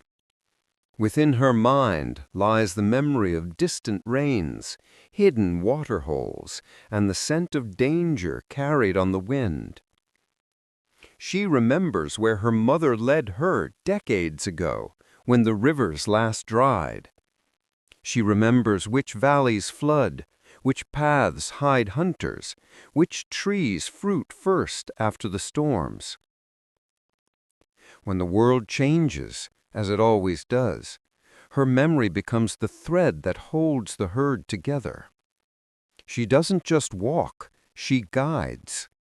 And beside her, her daughters and nieces follow, watching every decision she makes. Scientists have studied this quiet passing of knowledge for years. When older matriarchs are lost, herds become more vulnerable, wandering into danger, missing seasonal water, or falling into panic during drought. But when her wisdom remains, so does stability. The younger elephants imitate her choices until they too carry those invisible maps inside them. It's not just about direction, it's a story. An elephant's memory isn't a list of places, it's a feeling. The smell of wet earth where water once ran, the echo of thunder over a distant ridge, the faint tension in the air where danger once hid. These sensations become lessons, told not in words, but through rumbles, gestures, and paths retraced year after year. Even after generations, elephants have been seen returning to ancient routes, trails unused for decades, as if answering a whisper from their ancestors. In Kenya, herds once followed paths that had vanished under human towns, arriving at the same dry rivers their grandmothers once crossed. The land changes, but their memories don't. It's beautiful to imagine that, an invisible chain of wisdom stretching backward through time, linking every elephant alive today to those that walked long before. Their memories are living things, carried in footsteps, shared in rumbles, kept safe in the rhythm of migration. And perhaps that's what memory truly is, love remembered in motion. Each journey, each pause, each choice, guided by care passed down through generations. So tonight, as you rest, picture them under a setting sun, the matriarch leading, the calves following close behind, and the air humming softly with the pulse of memory. They walk paths older than maps, guided by hearts that never forget. Because in the world of elephants, to remember is not just to survive, it's to honor, to protect, and to keep love alive across the ages. When the sun sinks and the world cools, the savanna changes. The heat lifts from the ground, the air smells faintly of dust and dew, and the horizon glows in silver in shadow. It's then, in this soft in-between hour, that the elephants begin to move. They travel mostly at night, not because they fear the sun, but because the darkness offers calm. The light of the moon smooths the world into pale color. Each shape becomes gentle, every sound softened. The herd begins its journey slowly, quietly. And if you listen closely, you'll hear something remarkable. Their footsteps falling in rhythm, a deep and steady pulse that feels almost like the heartbeat of the earth itself. Each elephant steps where another has stepped, the ground absorbing their weight in silence. The youngest walk in the center, guided by their mother's gentle nudges. Even the smallest calf, half asleep, seems to find the beat without trying. There's no conductor, no plan, just instinct, trust, and memory weaving their movement together. Scientists believe the synchronization helps them communicate through vibration. The low tremors of their steps travel through the soil, allowing the herd to stay connected even in the dark. But it's more than coordination. It's communion. They move as one body, one rhythm, one breath. Sometimes they hum softly as they go, deep rumbles that blend with the cadence of their feet. It's a music few humans will ever hear, a lullaby of footsteps and moonlight, strong yet peaceful. When they pause, the world seems to pause with them. When they move again, it's as if the night itself has decided to follow. If you could walk beside them, you might not hear their steps at all, only feel them, faint tremors under your feet, like the slow beating of a distant drum. It's the rhythm of belonging, of life lived in quiet harmony. Even the way they space themselves, always close enough to touch, never too close to the crowd, speaks of balance. The matriarch leads without looking back. She knows the herd follows because their hearts move to the same invisible tempo. The calves doze lightly between strides, safe in the melody of their mother's movement. In a world that often rushes, there's something deeply peaceful about their patience. They walk all night if they must, never hurrying, never lost. Their rhythm carries them home. So tonight, as you lie still, think of them, a line of gentle giants crossing the moonlit plains, their steps soundless, their hearts steady. Each movement is both journey and song, written not in notes, but in trust. And perhaps if you listen closely to your own breathing, you'll find that same rhythm, the quiet beat that reminds you that peace, like the elephant's footsteps, is always there beneath the noise. The midday sun hovers high above the savanna, heavy and golden. Most of the herd stands still, conserving energy beneath scattered acacia trees. Dust swirls softly around their legs. Somewhere near the center, a young calf yawns, a small squeaky sound that seems almost too gentle for such a vast world. The little one has been walking all morning, keeping pace with giants.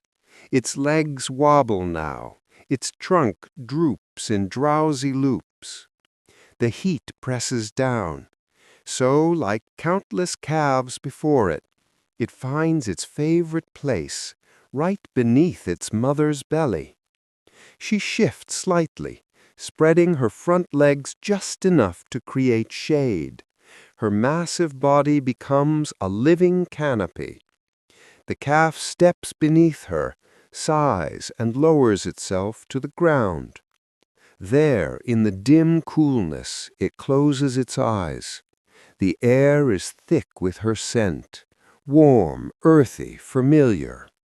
Every breath it takes smells like safety. The mother remains still, her trunk occasionally brushing her calf's back, checking, reassuring. Around her the herd continues to hum in low tones, communication through vibrations more than sound. Each note means peace, all is well. Scientists have observed this behavior again and again. Calves seeking the shadow of their mothers not just for protection from sun or predators, but for emotional comfort. Beneath that great body, the calf can rest, its tiny heartbeat syncing with hers. The world outside might be unpredictable, but here, under her, there's only calm. Sometimes other females stand around them, forming a loose circle. They're sisters, aunts, or grandmothers, a network of quiet guardians. They know the mother cannot see everything, so they stand watch together. Their bodies form walls of safety, their silence a song of trust. In this small moment, a baby resting in the shadow of its mother, lies one of life's simplest truths. Even the smallest heart finds peace in closeness. Elephants are creatures of emotion, and touch is their language. A mother's body says, "You're safe. I'm here. Sleep." When the calf finally stirs, blinking against the light, the mother lowers her trunk, nudging it gently to its feet. The herd begins to move again, slow and steady, the rhythm of life resuming. But for that short time, the world was perfectly still. One life sheltered beneath another, love made visible through shade and patience. If you close your eyes tonight, imagine that scene, the quiet warmth of the savannah, the slow breath of a mother elephant, and a baby asleep beneath her, dreaming safely. There's a kind of peace in that image that needs no words, because whether we stand beneath trees or beneath love, we all rest best when we know someone is watching over us.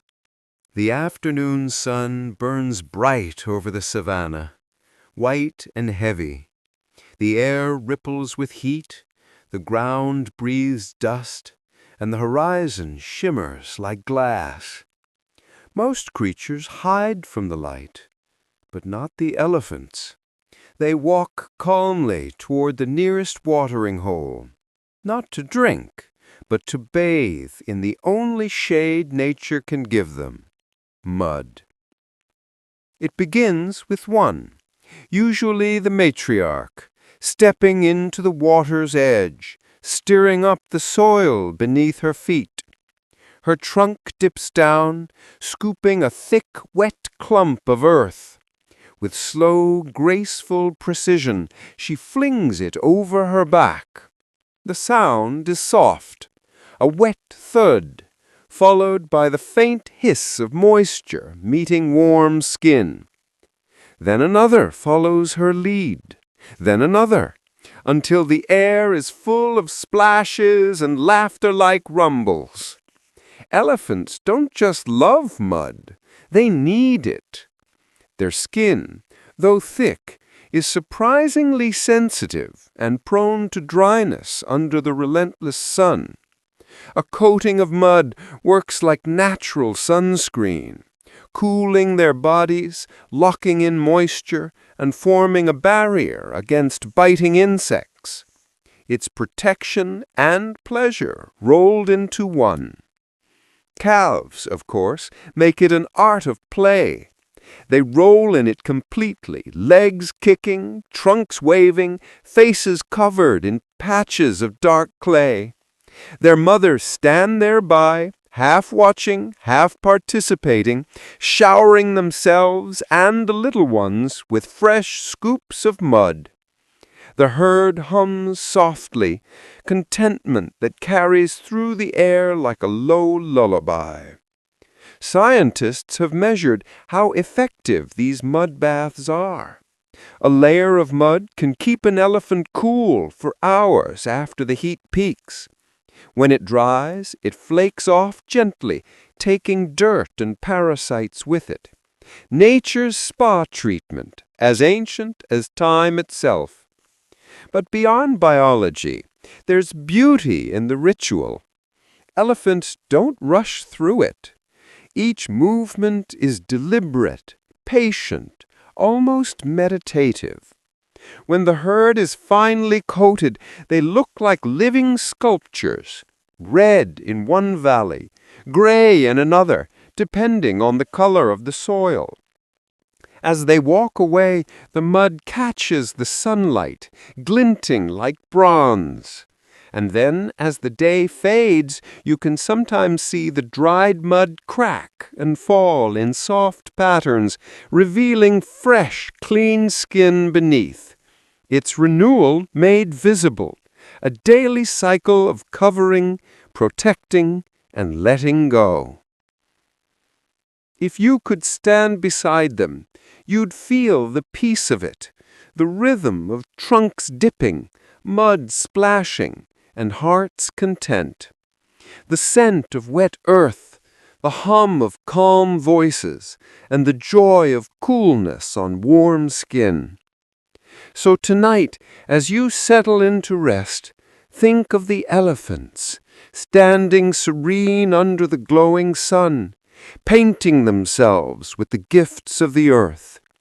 In every splash of mud is wisdom, that sometimes the simplest comforts are the ones nature has already given us. If you've ever seen an elephant up close, you might notice that its skin looks like cracked earth, a pattern of fine lines and deep grooves running across its massive body.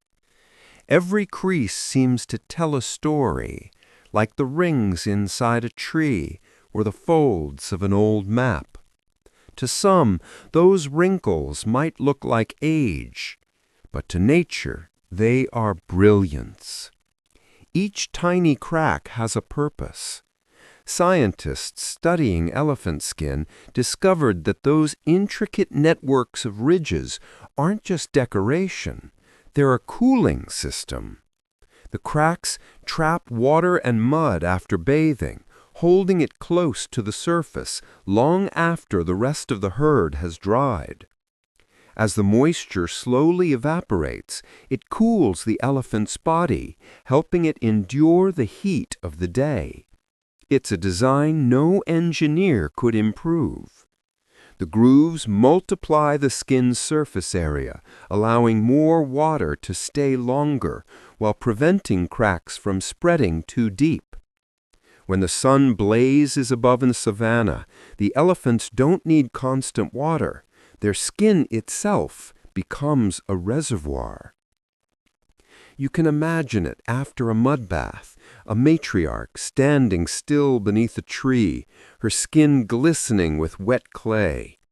The water seeps into the cracks, the sun warms her gently, and the mud dries in uneven, patchy patterns.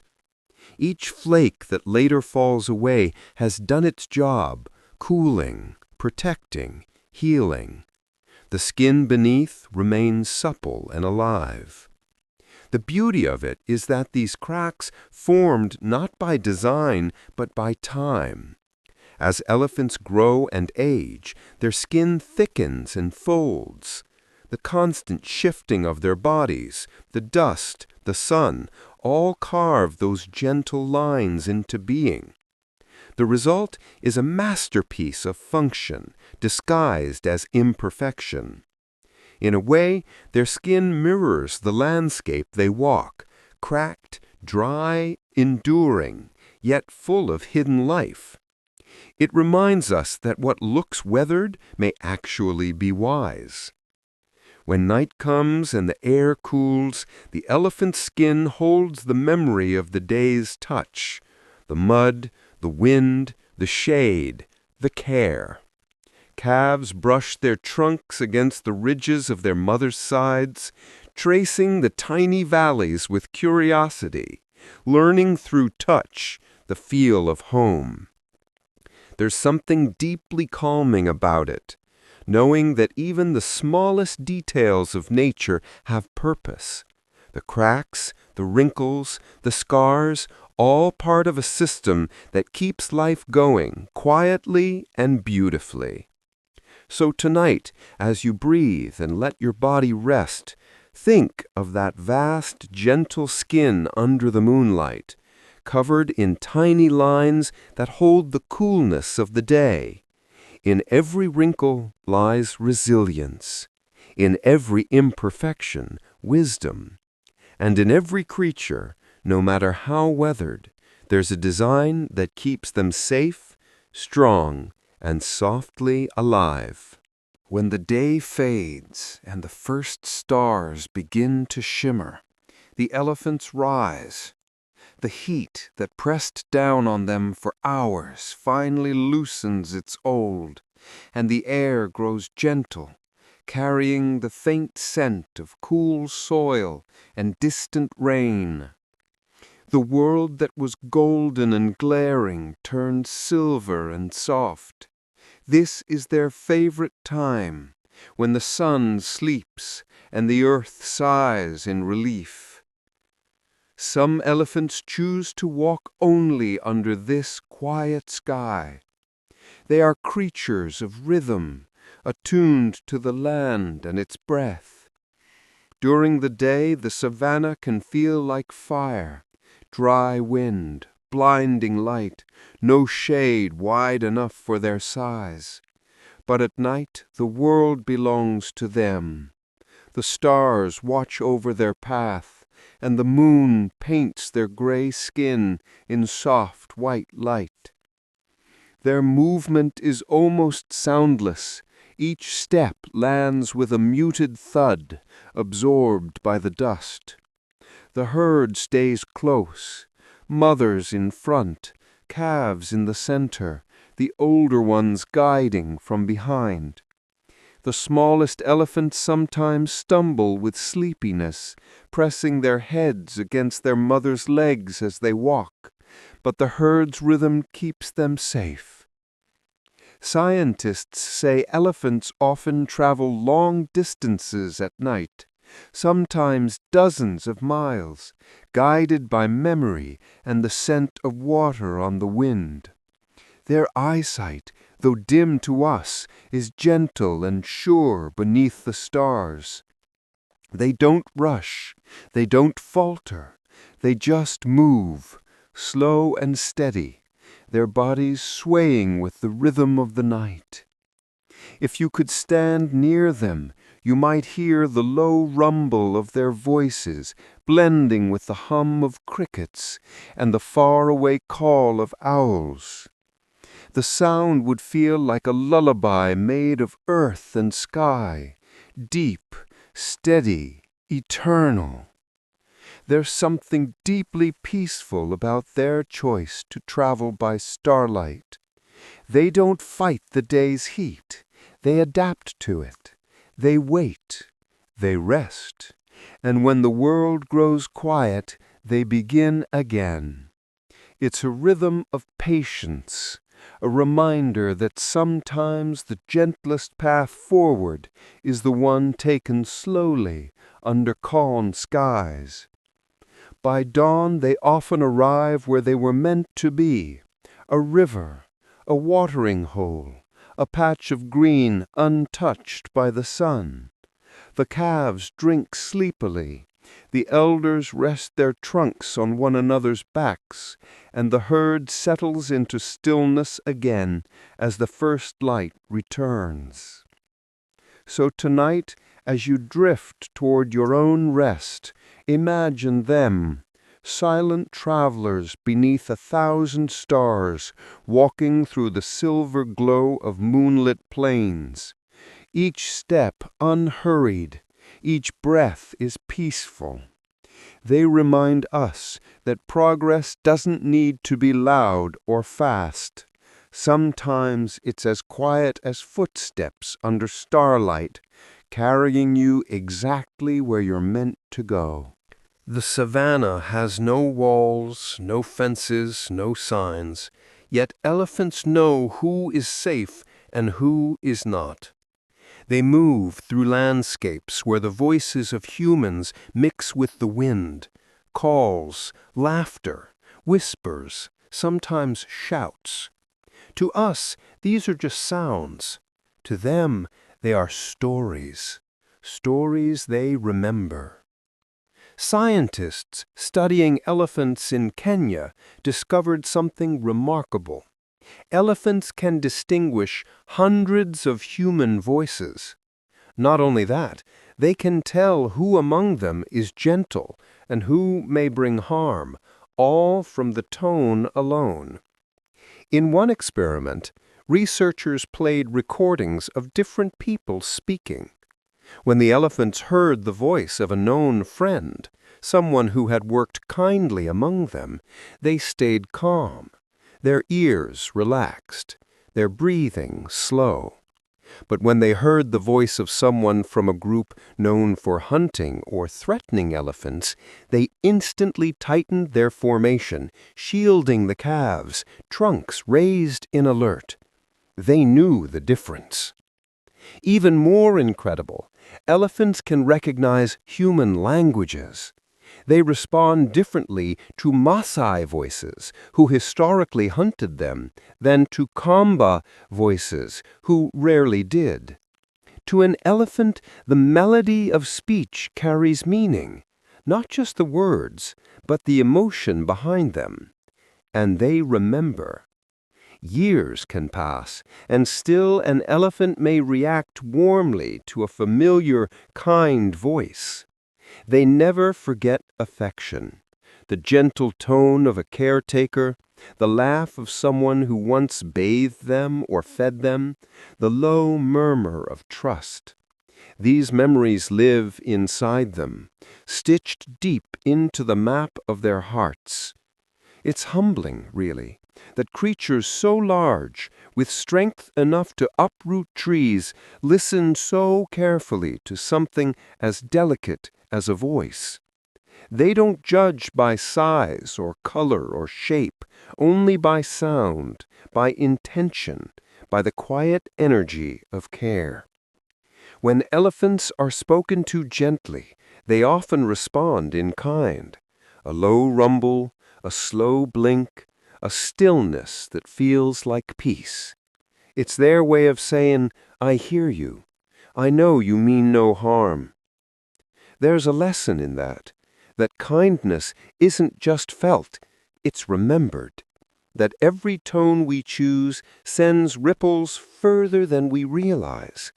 To an elephant, a kind voice is not forgotten.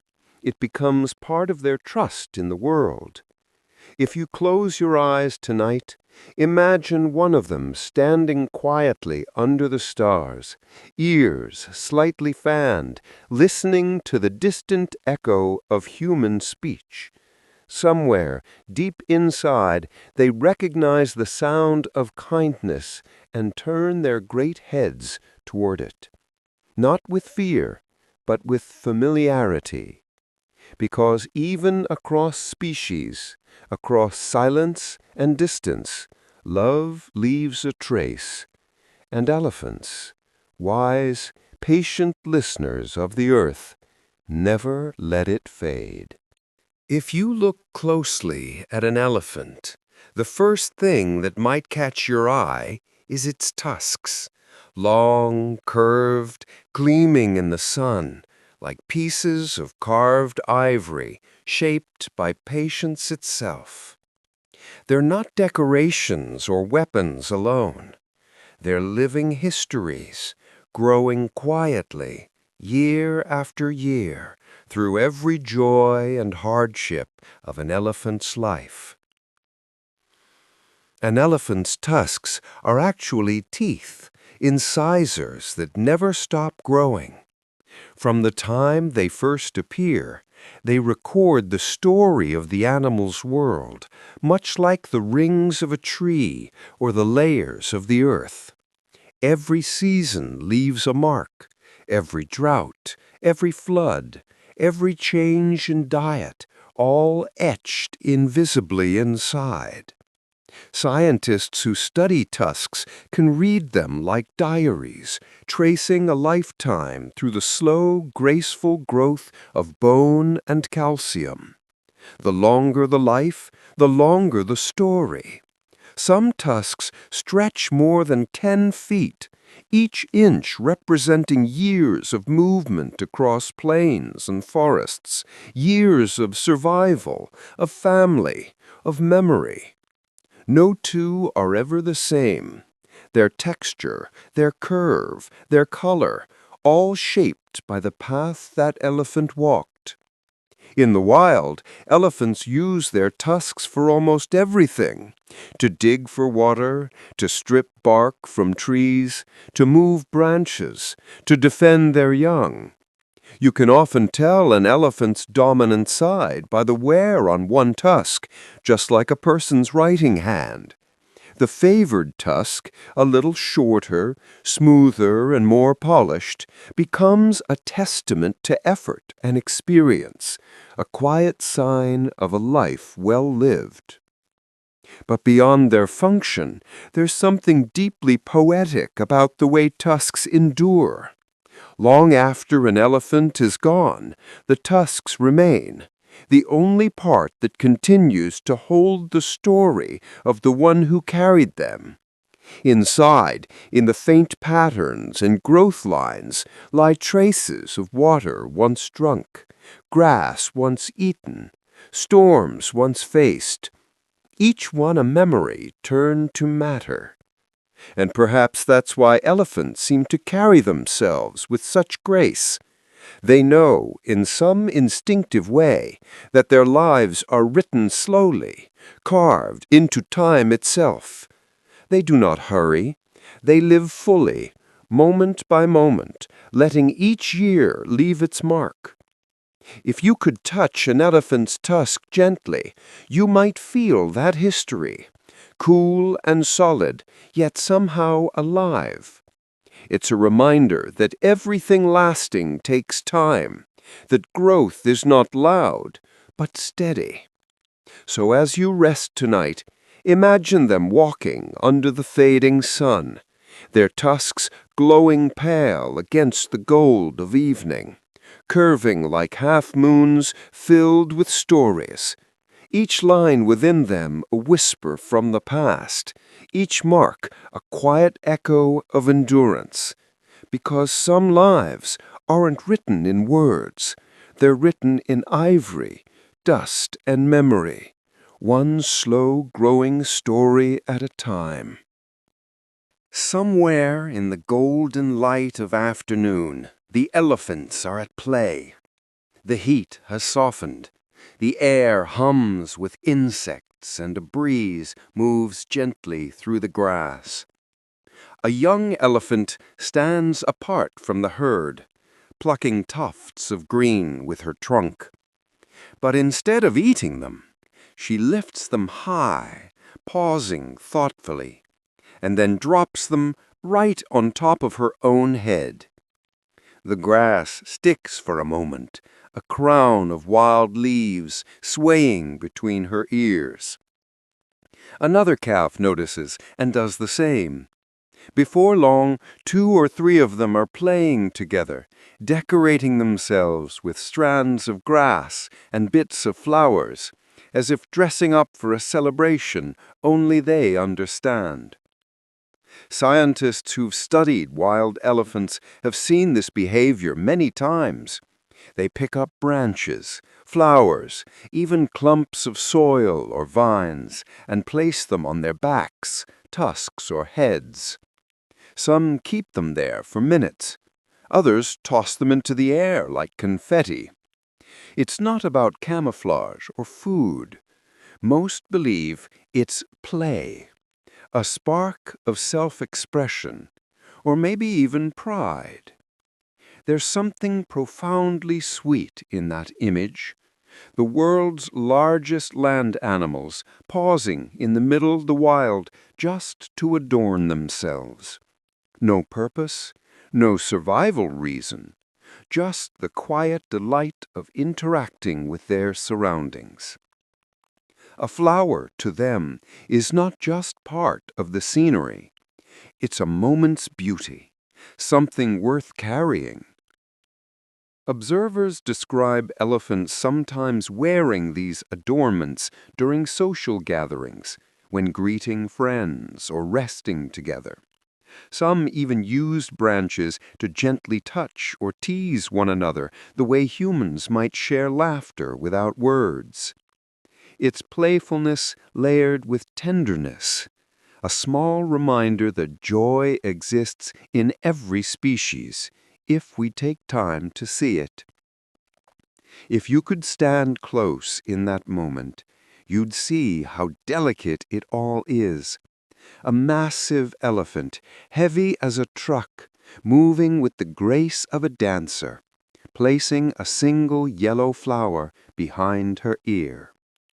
The contrast is breathtaking, strength and gentleness coexisting so naturally, so effortlessly. Maybe in their quiet way, they know something we forget, that beauty doesn't need a reason, and play isn't a waste of time. It's a way of being alive, of touching the world and feeling it smile back. As dusk falls, the flowers wilt and the grass slips away. But for a time, the elephants looked like walking gardens, calm, radiant, alive. Their rumbles fade into the warm air, soft and low, the sound of peace wearing petals. So tonight, as you drift toward sleep, picture them under a violet sky, great silhouettes crowned with flowers, walking slowly through the tall grass. In a world that often hurries, they remind us to pause, to play, and to decorate life simply because it's beautiful. Across the vast plains, sound moves differently than it does for us. It doesn't just echo. It travels through the air, through the ground, through time itself. And among those sounds, deep and low and almost beyond hearing, are the voices of elephants calling to one another by name. Scientists studying wild elephants have discovered something extraordinary. Elephants use unique rumbles for each other, specific, personalized sounds that function much like human names. When one elephant calls, the other answers, even if they're miles apart. These calls are not random. Mothers develop special rumbles for their calves, using a particular pattern of tone and vibration. As the calves grow, they learn to recognize not only their own name, but the voices of their entire family. When a mother calls across the savannah, her calf can pick her voice out instantly from dozens of others, a beacon of love carried on the wind. Each rumble is like a fingerprint, familiar, emotional, full of meaning. Elephants use them to greet one another, to reunite after separation, to soothe, or simply to say, "I'm here." The frequency is so low that we can't hear most of it, but if you could feel the vibrations beneath your feet, you'd know that entire conversations are happening just beyond our hearing. Researchers have played recordings of individual elephant calls to herds. When a specific elephant's name is played, only that elephant responds, lifting her head, rumbling back softly, sometimes even walking toward the sound. It's recognition, clear and joyful. There's something deeply touching in that. To be known, not just seen, to have a sound that belongs only to you is one of life's quiet miracles. Elephants, with their vast memories and tender hearts, live in a world where connection is constant. Even when separated by distance, they remain tied by invisible strings of sound. Imagine that scene at twilight, the herd scattered across the open land, the air cooling, the sky deepening into indigo. One elephant rumbles low, her call rolling like thunder through the ground. A few moments later, an answering vibration returns, faint but unmistakable. A name spoken, a name answered. Reunion in motion. It's language without words, emotion without explanation, communication woven from memory, care, and belonging. If you close your eyes tonight, think of that, the soundless hum beneath the earth, the invisible network of love keeping a family connected. Each elephant carries in its heart the voices of others, remembered and cherished. They remind us that what truly matters is not how loudly we speak, but how deeply we are heard. In the quiet, rumbling world of elephants, every soul has a name worth calling. The savannah is a land of sound. Birds calling, insects humming, wind moving through the grass. But sometimes even that symphony pauses, and in those rare, sacred moments, the elephants stand completely still. No footsteps, no trumpets, no rumbling conversations, just silence. It's not sleep, and it's not alertness. It's something quieter, a kind of collective breath. The herd stands together in loose formation, ears soft, trunks hanging low, eyes half closed. For several minutes they don't move at all. The calves lean against their mothers, the older ones sway slightly, as if listening to something only they can hear. Scientists who've witnessed this say it's one of the most moving sights in nature. No one fully understands what they're doing, but it seems to follow movements of emotion, after greeting old companions, after the death of a loved one, or after reaching a long-sought watering hole. It's as though they pause not to rest, but to feel. The silence between them is not empty. It's full of trust, of recognition, of shared being. Each elephant knows the others are there, and that's enough. There's no need for noise or motion. Presence itself becomes the language. Some researchers call it social stillness, a behavior rare among animals. It's the kind of peace that comes only when a group feels completely safe. Even predators watching from afar seem to sense that this is not a moment to disturb. The air grows thick, almost reverent, as if the whole landscape is holding its breath alongside them. In that stillness, time seems to widen.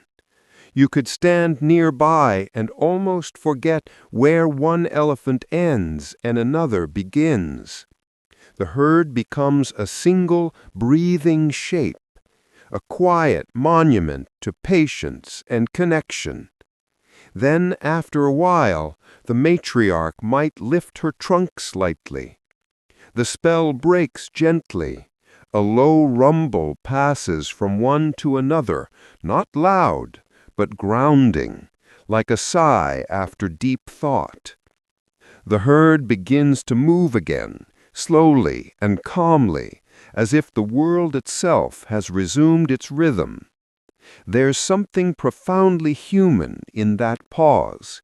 In our busy lives, we often fill every silence with words or noise, forgetting that sometimes presence alone is enough.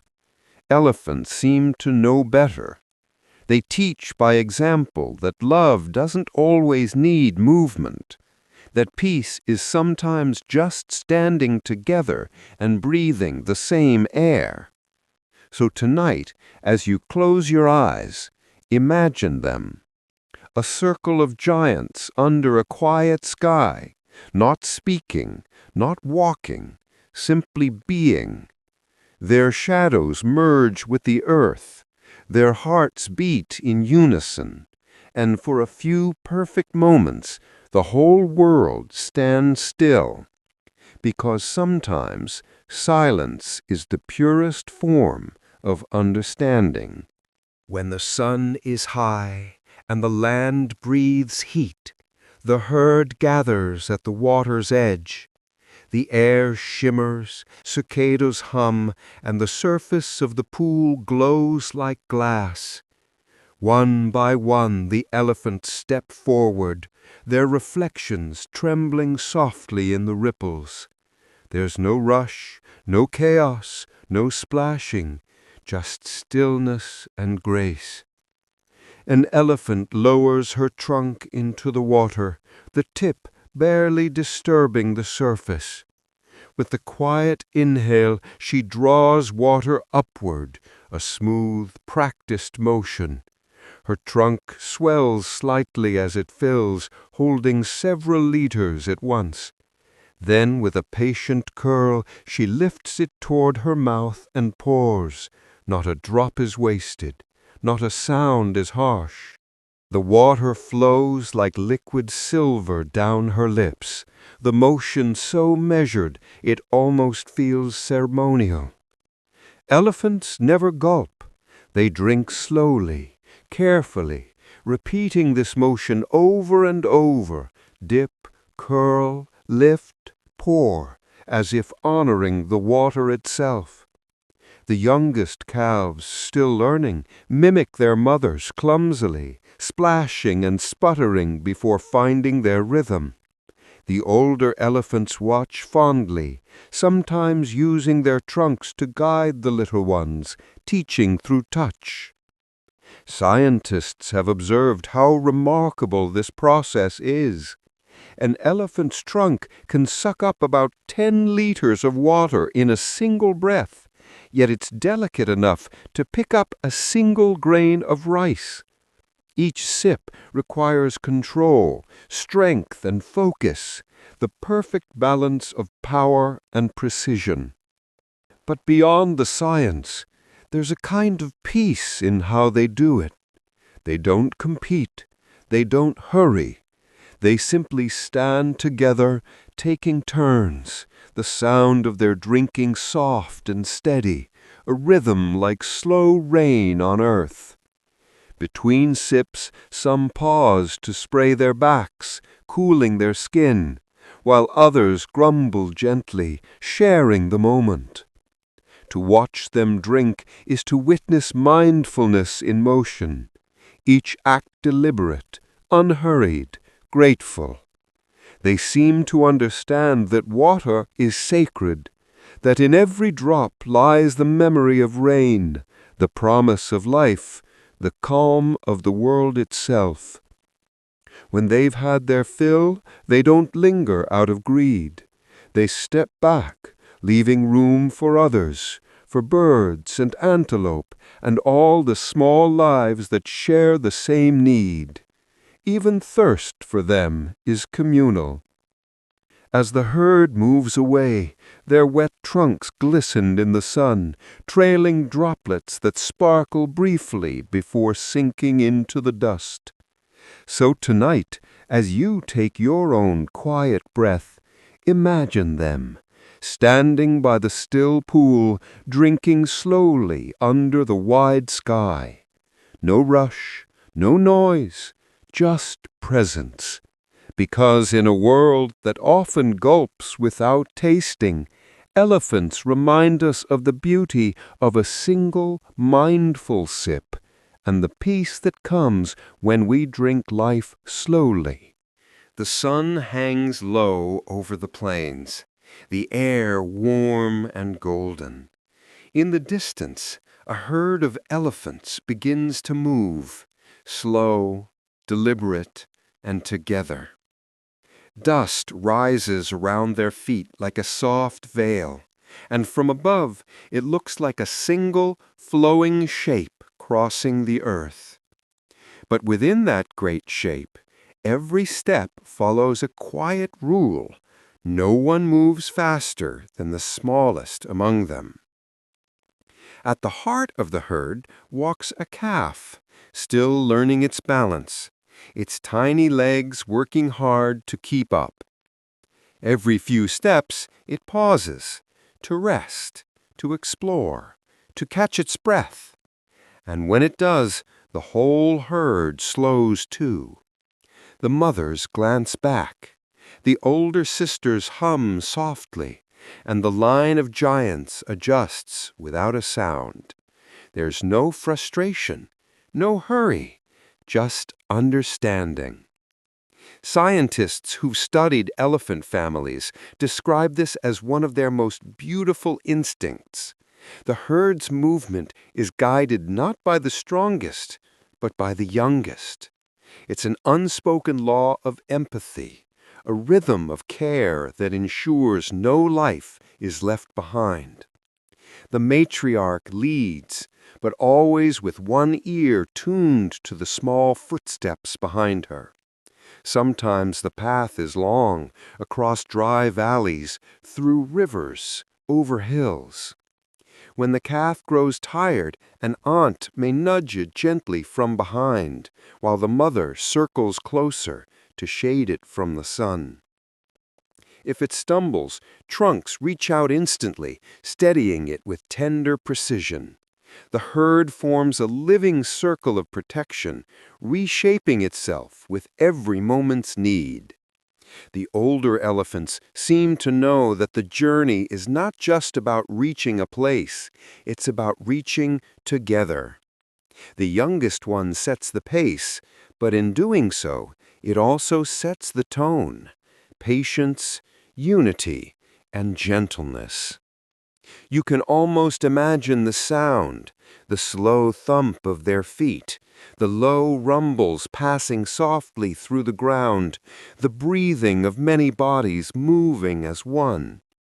Even when night falls and the stars rise, that rhythm continues, steady, kind, unbroken.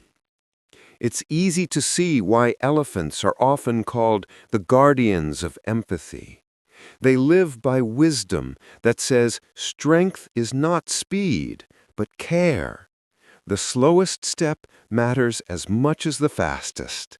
The smallest voice is never ignored. As you drift toward sleep tonight, think of them, a herd of gentle giants walking beneath a pink sky, their pace set by the tiniest among them, each step deliberate, each pause accepted, the path unfolding only when all are ready. Because in the world of elephants, progress is never measured by how fast you go, but who you walk beside, and the kindness you carry along the way. The sun has slipped into its slow descent, painting the sky in gold and pale rose. The air hums with heat, but the elephants have found their refuge, a shallow pool that gleams softly in the evening light. One by one they step in. The water ripples around their ankles, then rises to their knees, then their bellies. The surface stirs, catching light like liquid glass. Soon the herd stands still, a silent congregation of giants bathed in quiet relief. They don't rush, they don't splash or drink right away. They just stand. The calves press close to their mothers, their trunks tracing circles in the water. The older elephants close their eyes, tails swaying slowly, the day's heat fading into a gentle, cool embrace. For elephants, this isn't just a pause, it's a ritual of calm. Their enormous bodies, heavy with strength and memory, find lightness in water. The buoyancy eases the strain on their legs and joints, the ripples soothe their skin, and the temperature cools their thick hide. Scientists have often observed them lingering like this for hours, not feeding, not moving, simply enjoying. If you listen closely, you might hear the faintest sounds, soft rumbles vibrating through the air, water lapping against skin, the quiet splash of a trunk stirring the surface now and then. It's not play this time, it's peace, a moment of shared contentment that belongs only to them and the fading day. Sometimes, when the air cools further, the matriarch slowly steps out, droplets cascading down her sides. The others follow reluctantly, the calves looking back toward the water as if wishing for a little longer.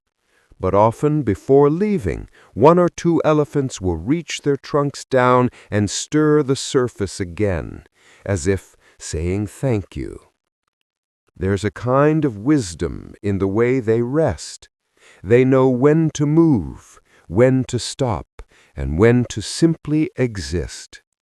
To stand in comfort without chasing anything, not food, not shade, not distance, just presence.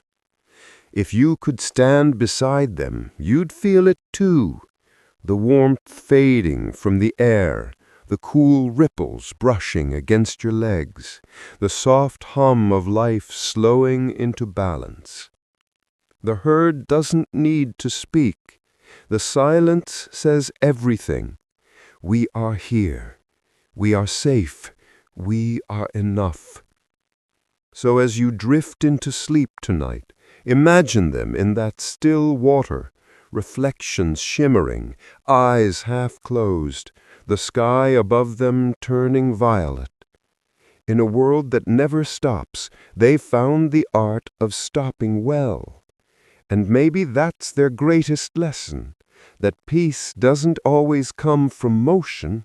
Sometimes it comes from standing quietly in life's cool waters and letting the world hold you for a while. The savannah glows in the soft light of early evening. The wind drifts lazily through the grass, carrying with it the scent of rain far away. The herd has finished feeding for the day, and the air feels different now, slower, quieter, as if the world itself is exhaling. Amid the calm, one elephant stands perfectly still. Her eyes flutter half-closed, lashes catching the golden light. Her body begins to sway, not in restlessness, but in rhythm, forward and back, side to side, slow, gentle, peaceful. It's a motion you might miss if you're not watching carefully. A slow, mindful rocking that looks almost like meditation. The air hums softly around her. She breathes deeply, trunk hanging loose, tail flicking now and then in lazy time. There's no tension in her muscles, no urgency in her movement, just ease, the kind that comes when an animal knows it's safe. Scientists and caretakers have seen this behavior in both wild and rescued elephants. When they feel comfortable, when their families are near, when the world around them feels calm, they sway. It's the body's quiet way of releasing weight, of finding balance between stillness and motion. Some say it helps them stay aware of the earth beneath their feet. Others think it's simply joy turned to rhythm, a living heartbeat set to the song of safety. Calves often do it too, mimicking their mothers, their tiny bodies swaying like saplings beside great trees. The older elephants rumble softly in response, a sound that passes through the air like a hum of approval. The entire herd settles into a gentle rhythm together, connected not by noise or command, but by peace. To see it is to understand what safety really looks like. Not stillness without movement, but movement without fear. The sway becomes a kind of meditation, a conversation between body and soul that says, I am home, I am safe, I am allowed to rest. If you could stand beside them in that golden light, you might feel it too. The ground steady beneath your feet, the air warm and forgiving, the world holding its breath in perfect harmony. Each sway would feel like the tide, each breath like the earth's itself. And as the sky darkens, the elephants keep swaying softly, eyes closing fully now. Around them the savanna quiets until all that remains is the sound of wind and the slow, steady hush of their breath. So tonight, as you drift toward your own rest, imagine that gentle motion, the slow rocking of peace, the trust of a creature so sure of safety that it dares to close its eyes in the open. Because sometimes peace isn't the absence of movement. It's the presence of calm so deep your body begins to dance with it. The air is still at dawn. The world quiet except for the low hum of wind moving across the plain. Then, far in the distance, a single trumpet cuts through the silence, bright, wild, unmistakable. It's not an alarm, it's a joy. Somewhere out there, a reunion has begun. Elephants are creatures of family and memory. When they're separated by migration, drought, or danger, they remember. They wait. Their hearts seem to hold the shape of one another. So when the moment of reunion finally comes, it's not subtle. It's a celebration. Observers have seen it countless times, a herd spotting familiar shapes on the horizon after days apart. At first, they pause, still and silent, as if not daring to believe. Then, all at once, they charge forward, trunks high, ears spread wide, trumpets bursting through the air like laughter. The sound rolls across the landscape, echoing through valleys and over trees, a chorus of joy that could make even the sky feel alive. When they meet, there's touching, so much touching. Trunks wrap around faces, necks, and tusks. Calves squeal and tumble between legs. Adults rumble in deep harmonic tones that vibrate through the earth. Its affection is made visible, audible, and larger than life. Scientists who've studied these greetings describe them as emotional events, not instinct, but recognition. Elephants can remember individuals even after years of separation. Mothers know their grown calves by scent and sound. Old friends, reunited after decades, approach each other with gentleness and unmistakable joy. One recorded reunion between two females who hadn't met in 12 years showed both immediately trumpeting, flapping their ears and circling each other for nearly 20 minutes, touching, rumbling, and never moving apart. That kind of memory, that kind of love, doesn't fade. It's impossible to watch without feeling something stir inside you. The realization that connection, once made, leaves an imprint deeper than time or distance can erase. The sound of their reunion fills the air, layered, resonant, and alive. Then gradually it quiets. The elephants fall into a kind of peace, standing close, trunks still brushing together as if afraid to let go again. Their rumbles soften into a shared hum, the sound of home restored. If you close your eyes tonight, you might hear it, not the loud trumpets, but the feeling beneath them. Joy meeting memory, love meeting patience. the sound of reunion that travels farther than sight can reach.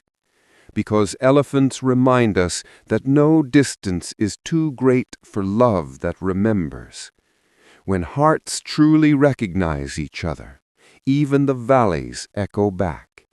And in that deep, joyful sound, the whole world feels a little less lonely. The sun at noon in the savannah is not kind. It beats down in heavy sheets of heat, the air shimmering above the pale grass. Most animals retreat, searching for any shadow they can find. But the elephants know exactly where to go. Ahead, the matriarch leads, her steps unhurried, her head high. She has walked this land for decades. She knows every tree, every bend of earth, every hollow that holds shade when the sun burns brightest.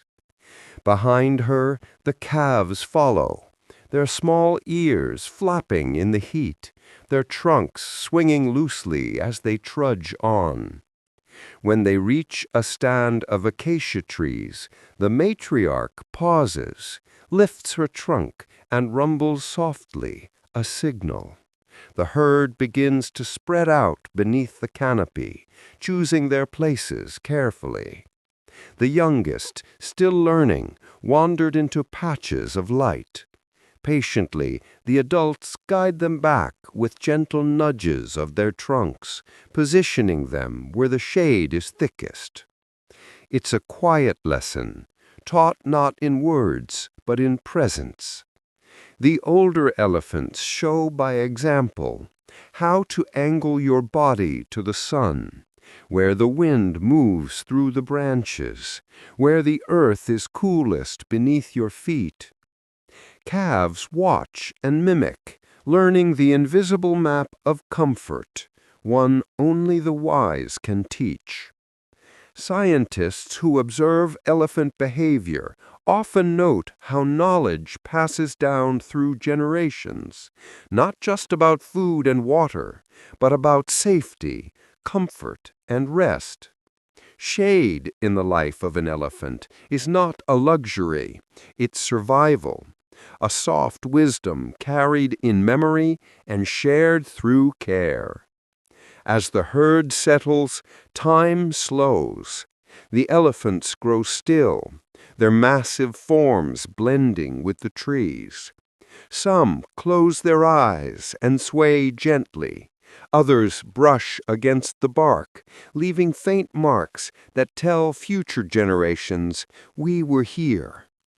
The calves lie down in the filtered light, dust motes drifting like golden snow through the air. Every so often, one of the mothers will shift, moving her body to widen the patch of shadow for her calf. The gesture is small, but full of meaning, protection wrapped in simplicity. In the wild, love doesn't need to be spoken.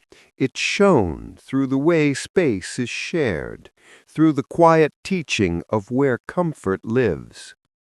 As the afternoon wears on, the light softens.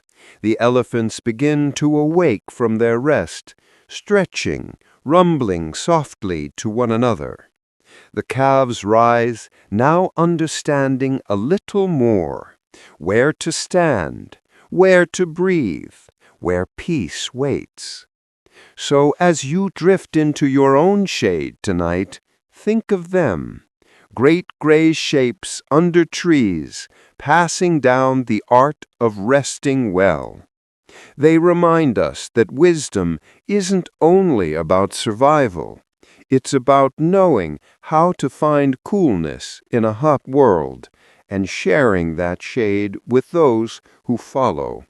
The savannah is waking, pale light spreading over the grass, birds calling softly in the distance. Near the center of a small herd, a newborn calf takes its first wobbly steps.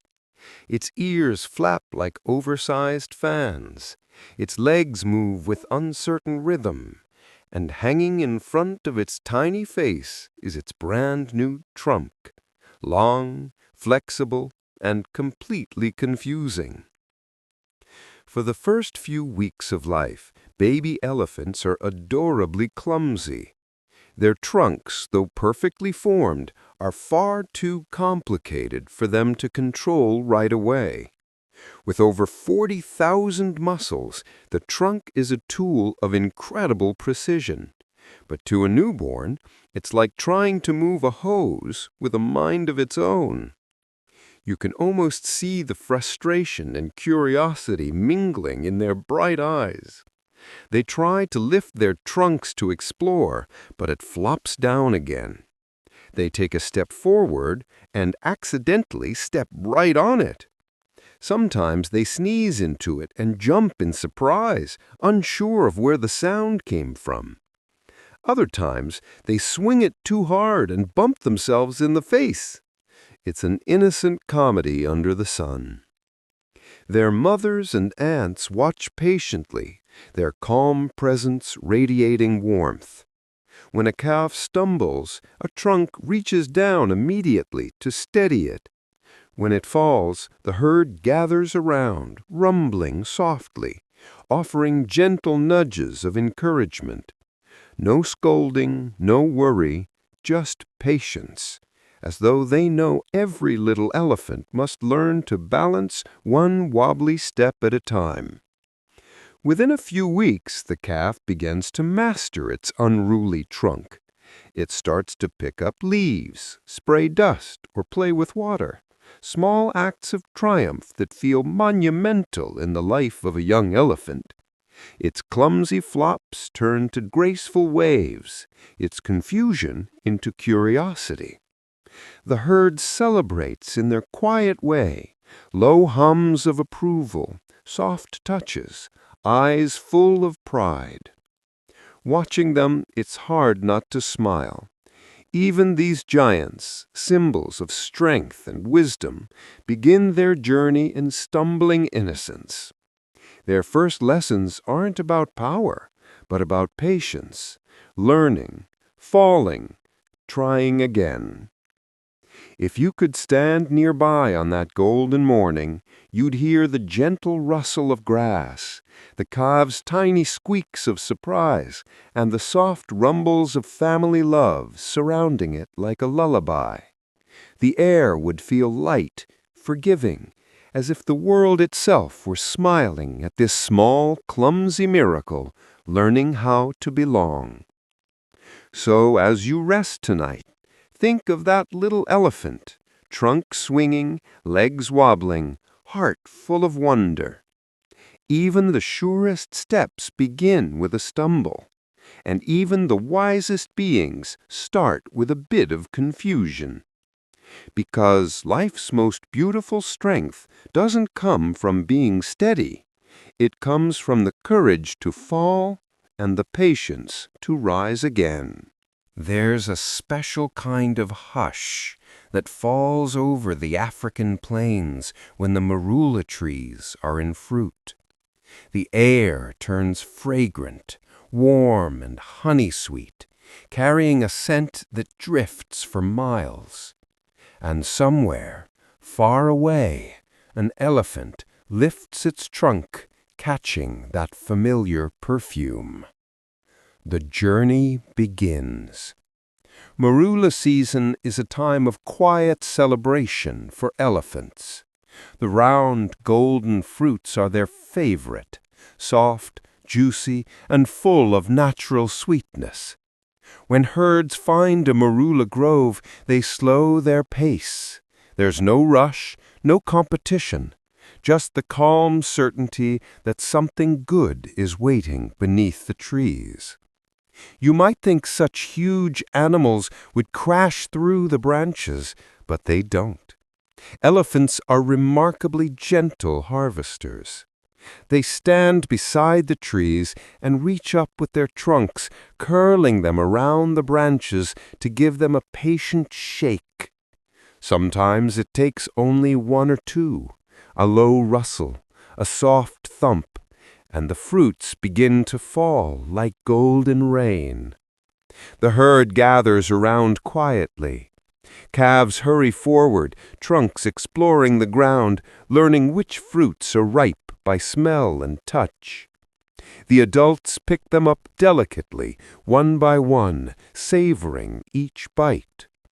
The sound of their eating is rhythmic, a slow crunch, a deep breath, a low rumble of satisfaction that feels like laughter held in the chest. Scientists say elephants can smell marula fruit from up to 10 kilometers away. Their sense of scent guides them across vast distances, through wind and dust, straight to the promise of sweetness. Some herds return to the same trees every year, remembering each one as if it were an old friend. And when the fruits are gone, they linger a little longer under the shade, resting, rubbing their sides against the trunks, letting the moment stretch before moving on. There's no hurry in their joy. It's quiet, grounded, and grateful.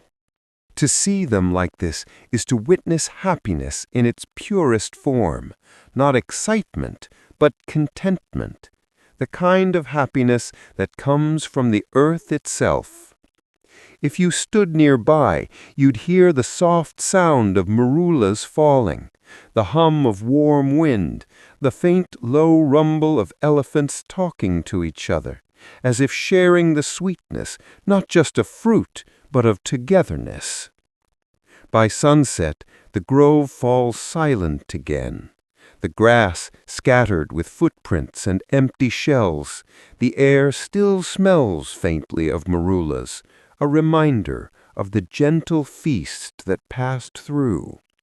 So as you rest tonight, picture them beneath those golden trees, great gray shapes in the fading light, shaking branches softly to make the world give just one more gift. Because even the mighty know how to be gentle with what they love. And in their patience, they show us that joy doesn't need to be taken. Sometimes it's simply shaken free. The dry season comes quietly but powerfully. The rivers that once roared now sleep under cracked earth, and the air tastes of dust and sun. Most animals wander restlessly, searching for water. But the elephants, they know what to do. Led by the matriarch, the herd walks to an old riverbed where water once flowed. The ground looks barren, pale, and hopeless, yet the matriarch pauses, lifts her trunk, and breathes deeply. Beneath the surface, she can smell it, the faint, living scent of hidden water. With slow, steady motion, she presses her trunk into the sand, testing. Then, using her tusks and feet, she begins to dig. The sound is soft, sand shifting, dust rising, patience at work. Other animals join her, taking turns loosening the earth, deepening the hollow. It's not frantic digging, it's careful, deliberate, guided by instinct and experience passed down through generations. The matriarch knows how far to go, where the river still whispers below. After a while, a dark patch of damp soil appears. The herd pauses. Then, drop by drop, the water begins to seep upward, cool and clear. The elephants wait. They don't rush in. They know the sand must settle, that clean water comes to those who wait. When the surface clears, the matriarch lowers her trunk, drawing a slow, graceful sip.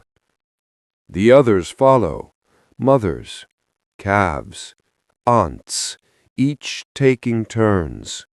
The smallest ones watch, learning not just how to drink, but how to create water from earth itself. And when they've finished, they don't destroy the well. They step aside, leaving the hollow open. Soon other creatures arrive, antelope, birds, even small foxes, all drinking from the gift the elephants left behind. In the dry season, these wells can mean survival for an entire ecosystem. Scientists call elephants ecosystem engineers, but perhaps caretakers fits better. Every dig, every drop becomes a quiet act of generosity, wisdom shared without words. To stand there, under that wide sky, would feel like witnessing ancient knowledge made visible. The herd moves slowly, peacefully, their footprints pressing gently into the riverbed. Behind them, the earth they touched begins to breathe again. There's a lesson in that, in patience, in persistence, in kindness that leaves the world better for others. Elephants remind us that true intelligence isn't just knowing how to survive, it's knowing how to help life continue even when times are hard. So as you rest tonight, think of them under the warm dusk light, great gray figures standing over shallow wells, the water shimmering softly between them. In every motion, calm. In every act, care. Because some of the world's greatest wisdom isn't loud or complicated. It's simply knowing how to find water where none can be seen, and sharing it quietly with those who thirst beside you. The rain has passed. The clouds drift apart, leaving behind a washed silver sky. The air is still warm, but softer now, heavy with the scent that comes only after rain touches dust. Across the plain, the elephants emerge from their shelter beneath the trees. The ground glistens in patches, small puddles catching pieces of the fading light. The herd doesn't rush forward. They move slowly, their feet sinking gently into the damp soil. The matriarch stops first, lifting her trunk, tasting the air. Then she lowers it, pressing it lightly to the ground, breathing in deeply. Around her the others follow, mothers, calves, the old and the young, all lowering their trunks to the earth, inhaling that rich, comforting scent. It's the smell of life, petrichor, as scientists call it, a fragrance born from tiny molecules released when rain touches dry soil. But to the elephants, it's more than chemistry. It's memory, renewal, and belonging. For months the land may have been dry, the grass brittle, the rivers reduced to dust. But rain changes everything. It brings sound, smell, and softness back to the world. The elephants seem to feel it deeply.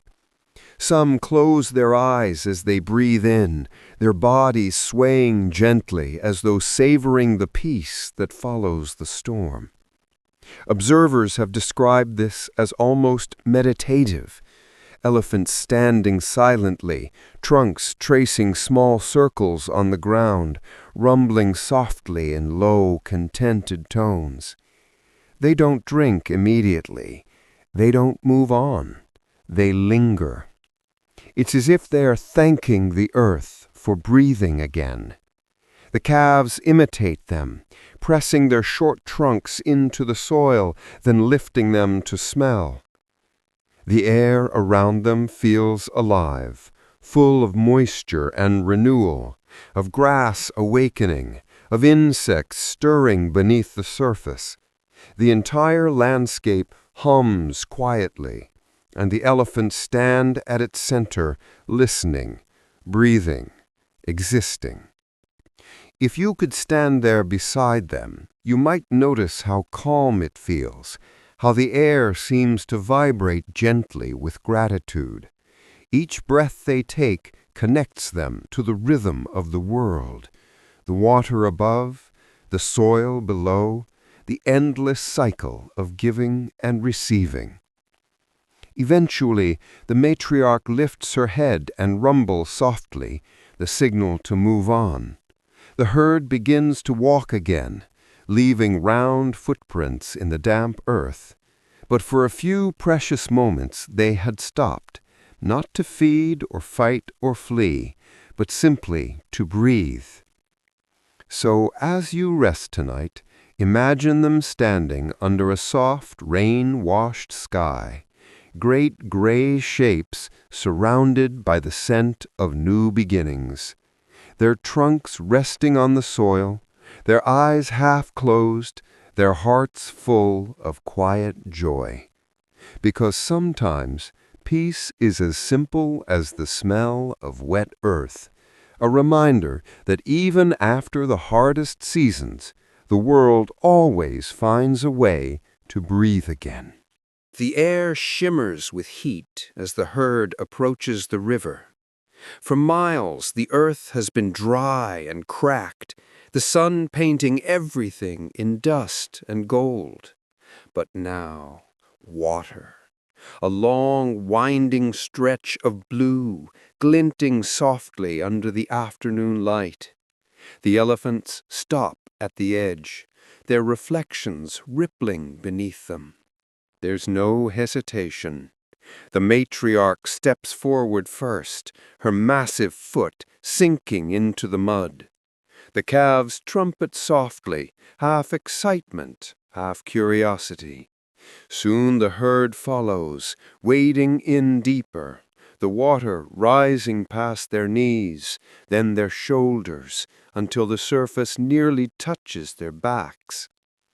Elephants are natural swimmers, something surprising to many who see only their size. Beneath that bulk lies grace. Their legs move in slow, even strokes, and when the water grows deep, they float.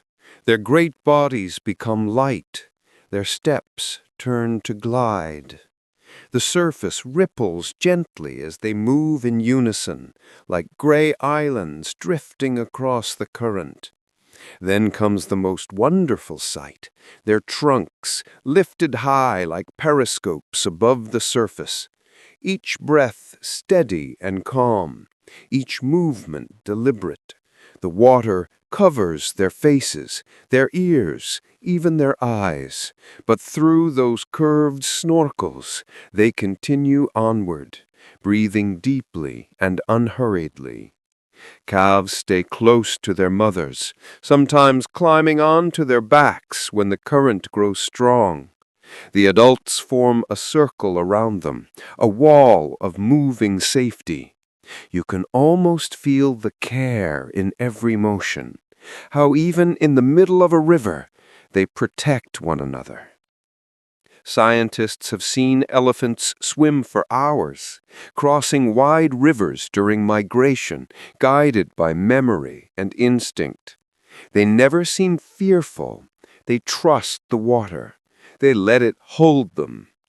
From the shore, it's a mesmerizing scene. Trunks rising and falling, a soft spray of water, and the occasional low rumble echoing across the river.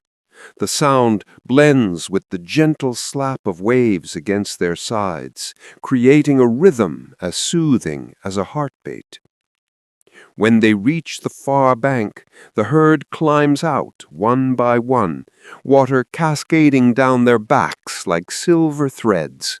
The calves shake themselves off, flopping their ears, the adults rumbling in soft triumph. They stand together in the fading light, droplets glistening like stars on their skin. It's a quiet kind of freedom, moving through something vast and unknown, yet trusting every breath. So tonight, as you lie still, imagine them gliding through a calm, endless river, their trunks rising above the water like living snorkels, steady and sure, the sound of their breath blending with the current, the warmth of the sun on their wet skin, the peace of simply being carried. Because even the mightiest among us sometimes float, moving forward not by force, but by trust in the gentle flow of the world. The savanna stretches quiet and golden beneath the morning sun. To the human eye, it all looks the same: dry grass, scattered trees, endless dust.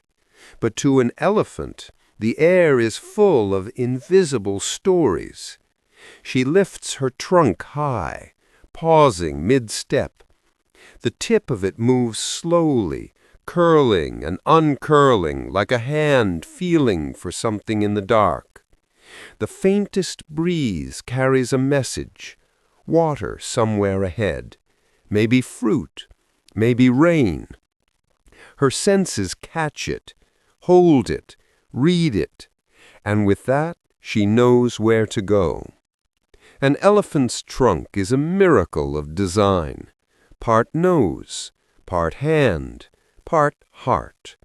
Inside are millions of scent receptors, more than any known land animal, even the most skilled sniffer dog. With it, they can distinguish thousands of smells, layered and complex: the musk of a herd far away, the sweetness of ripened marula fruit, the metallic hint of distant rain. Scientists studying their sense of smell have watched elephants locate food hidden underground, fruit buried under several inches of soil, roots tucked beneath dry sand. They don't see it, they smell it. Their trunks touch the earth, breathing in every grain, sorting through memories and instincts until they find exactly what they seek. It's more than survival. It's connection to the land, the air, the unseen world that hums quietly around them. Even when miles apart, elephants can identify family members by scent alone, carried on wind and time. Their trunks reach out not just to objects, but to stories, to signals of belonging. To watch them smell the air is to watch intelligence in motion.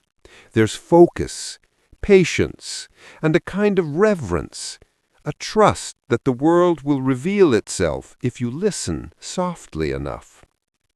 You can almost imagine their thoughts as they inhale. Who has passed here? What is growing there? What has changed since we last walked this path? Sometimes, after a long day's journey, elephants stop and lift their trunks high again, not searching, just feeling. The wind brushes past, and they breathe it in like memory. The scent of dust, of leaves, of faraway rivers, each note a reminder of the vast living web they belong to.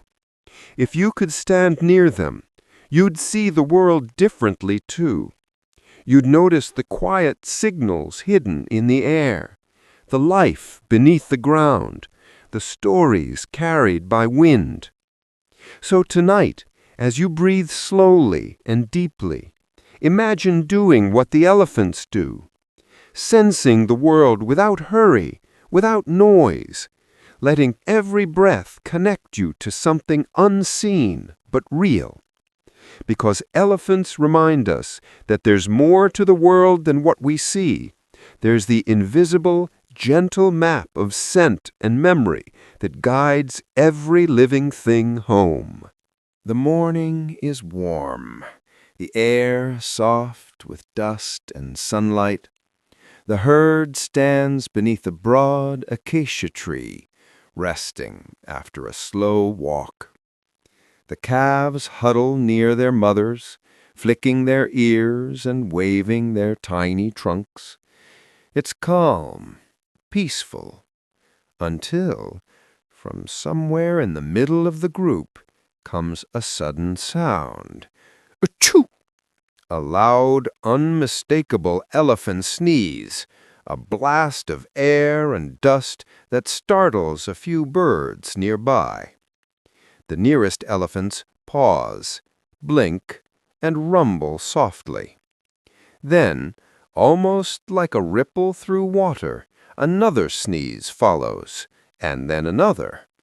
Within seconds, the quiet savanna is filled with a chorus of sneezes, deep, echoing, and oddly joyful. Scientists observing this have seen it again and again. When one elephant sneezes, others often imitate it, especially calves.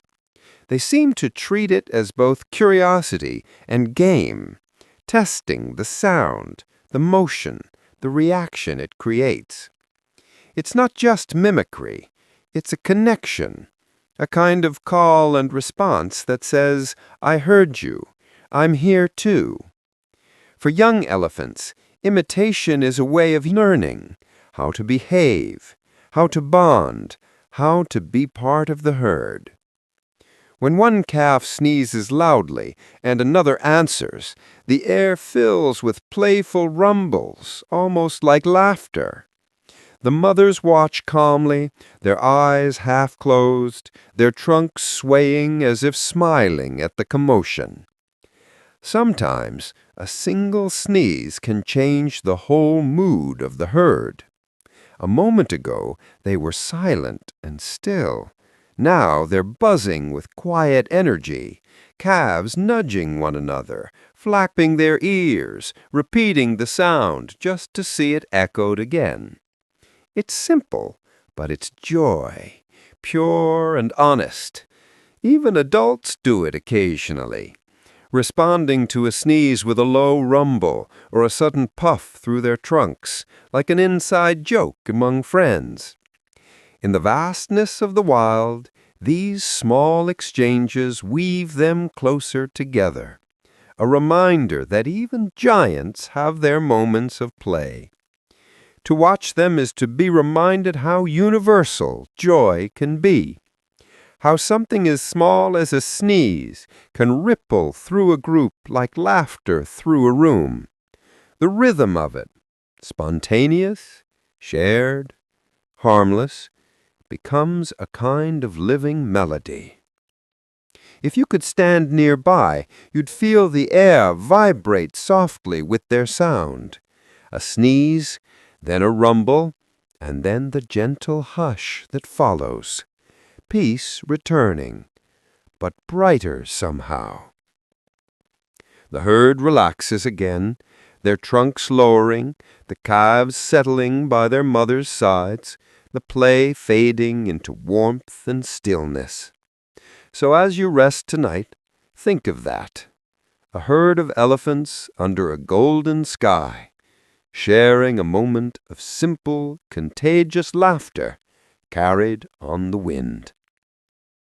Because even the mightiest hearts find joy in the smallest echoes, a sneeze or a smile, or the soft reminder that we're never alone in our laughter. The bond between elephants and humans has not always been gentle, yet where kindness has touched them, they never forget. In sanctuaries and wild reserves around the world, stories repeat themselves like soft echoes. An elephant once rescued, once comforted, once healed, remembering. Sometimes years later, a familiar voice will call their name, and they turn, eyes bright with recognition. A low rumble rises from their chest, a sound filled with warmth, with memory, with something we might even call love. Scientists have long known that elephants possess astonishing memory. They can recall distant water holes, migration paths, and the exact scent of long-ago rains. But what's even more remarkable is how they remember people, especially those who showed them gentleness. There are countless accounts.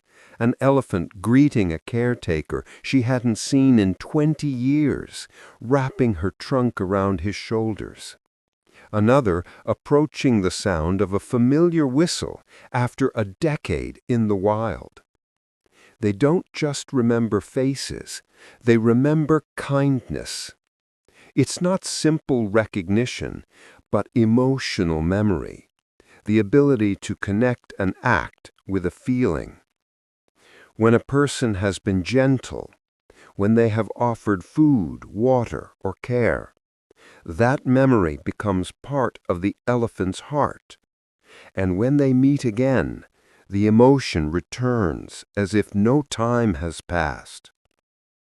Observers describe these reunions as quiet and overwhelming. No roaring, no excitement, just closeness. The elephant often approaches slowly, touching the human's face or hand with the tip of its trunk, breathing softly, eyes half closed. It's the same gesture they use to greet family after separation. To them, love and familiarity transcend species. Perhaps what moves us most is that elephants seem to remember not only kindness, but the intention behind it. They sense when care is sincere, when gentleness is real. And even in the vast, unpredictable wild, those memories guide how they see the world, who they trust, where they rest, how they choose to live. It's said that when you show an elephant kindness, you are remembered forever. Somewhere, deep in their vast minds, your scent, your voice, your care become part of the landscape they carry within. If you close your eyes tonight, imagine one standing beneath a soft sky, the air quiet, the stars above faint and kind. In that silence, a human voice calls softly from years ago, and the elephant turns, remembering. A low, loving rumble rolls through the earth, the sound of gratitude that never faded. Because kindness, real kindness, is never lost. It lingers in memory, in scent, in sound. And in the great steady heart of an elephant, it lives on like an echo of peace. The sun at midday hangs still and heavy, its light shimmering across the plains. The air hums with warmth, thick enough to slow even the busiest hearts. It's in this hour, when the world feels hushed and drowsy, that the elephants choose to rest.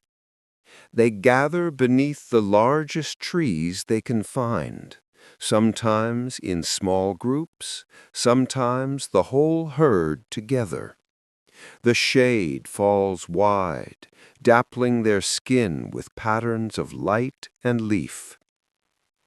A few of the older elephants remain standing, shifting their weight from one leg to another. Others lower themselves carefully to the ground with deep, steady breaths. And then, stillness. The calves, always the first to grow sleepy, curl up near their mother's legs. One lies across another's belly. A mother rests her trunk protectively across her calf's back, swaying gently even in sleep. The older females stand like sentinels, eyes half closed, their bodies forming a circle of quiet strength. In this circle, the world seems to pause. The breeze drifts through leaves, the air carries the faint smell of dust and sun-warmed grass. A soft rumble passes through one elephant, answered by another. Not a call, but a sigh. Their breathing sinks into a rhythm so slow it could lull the land itself to sleep.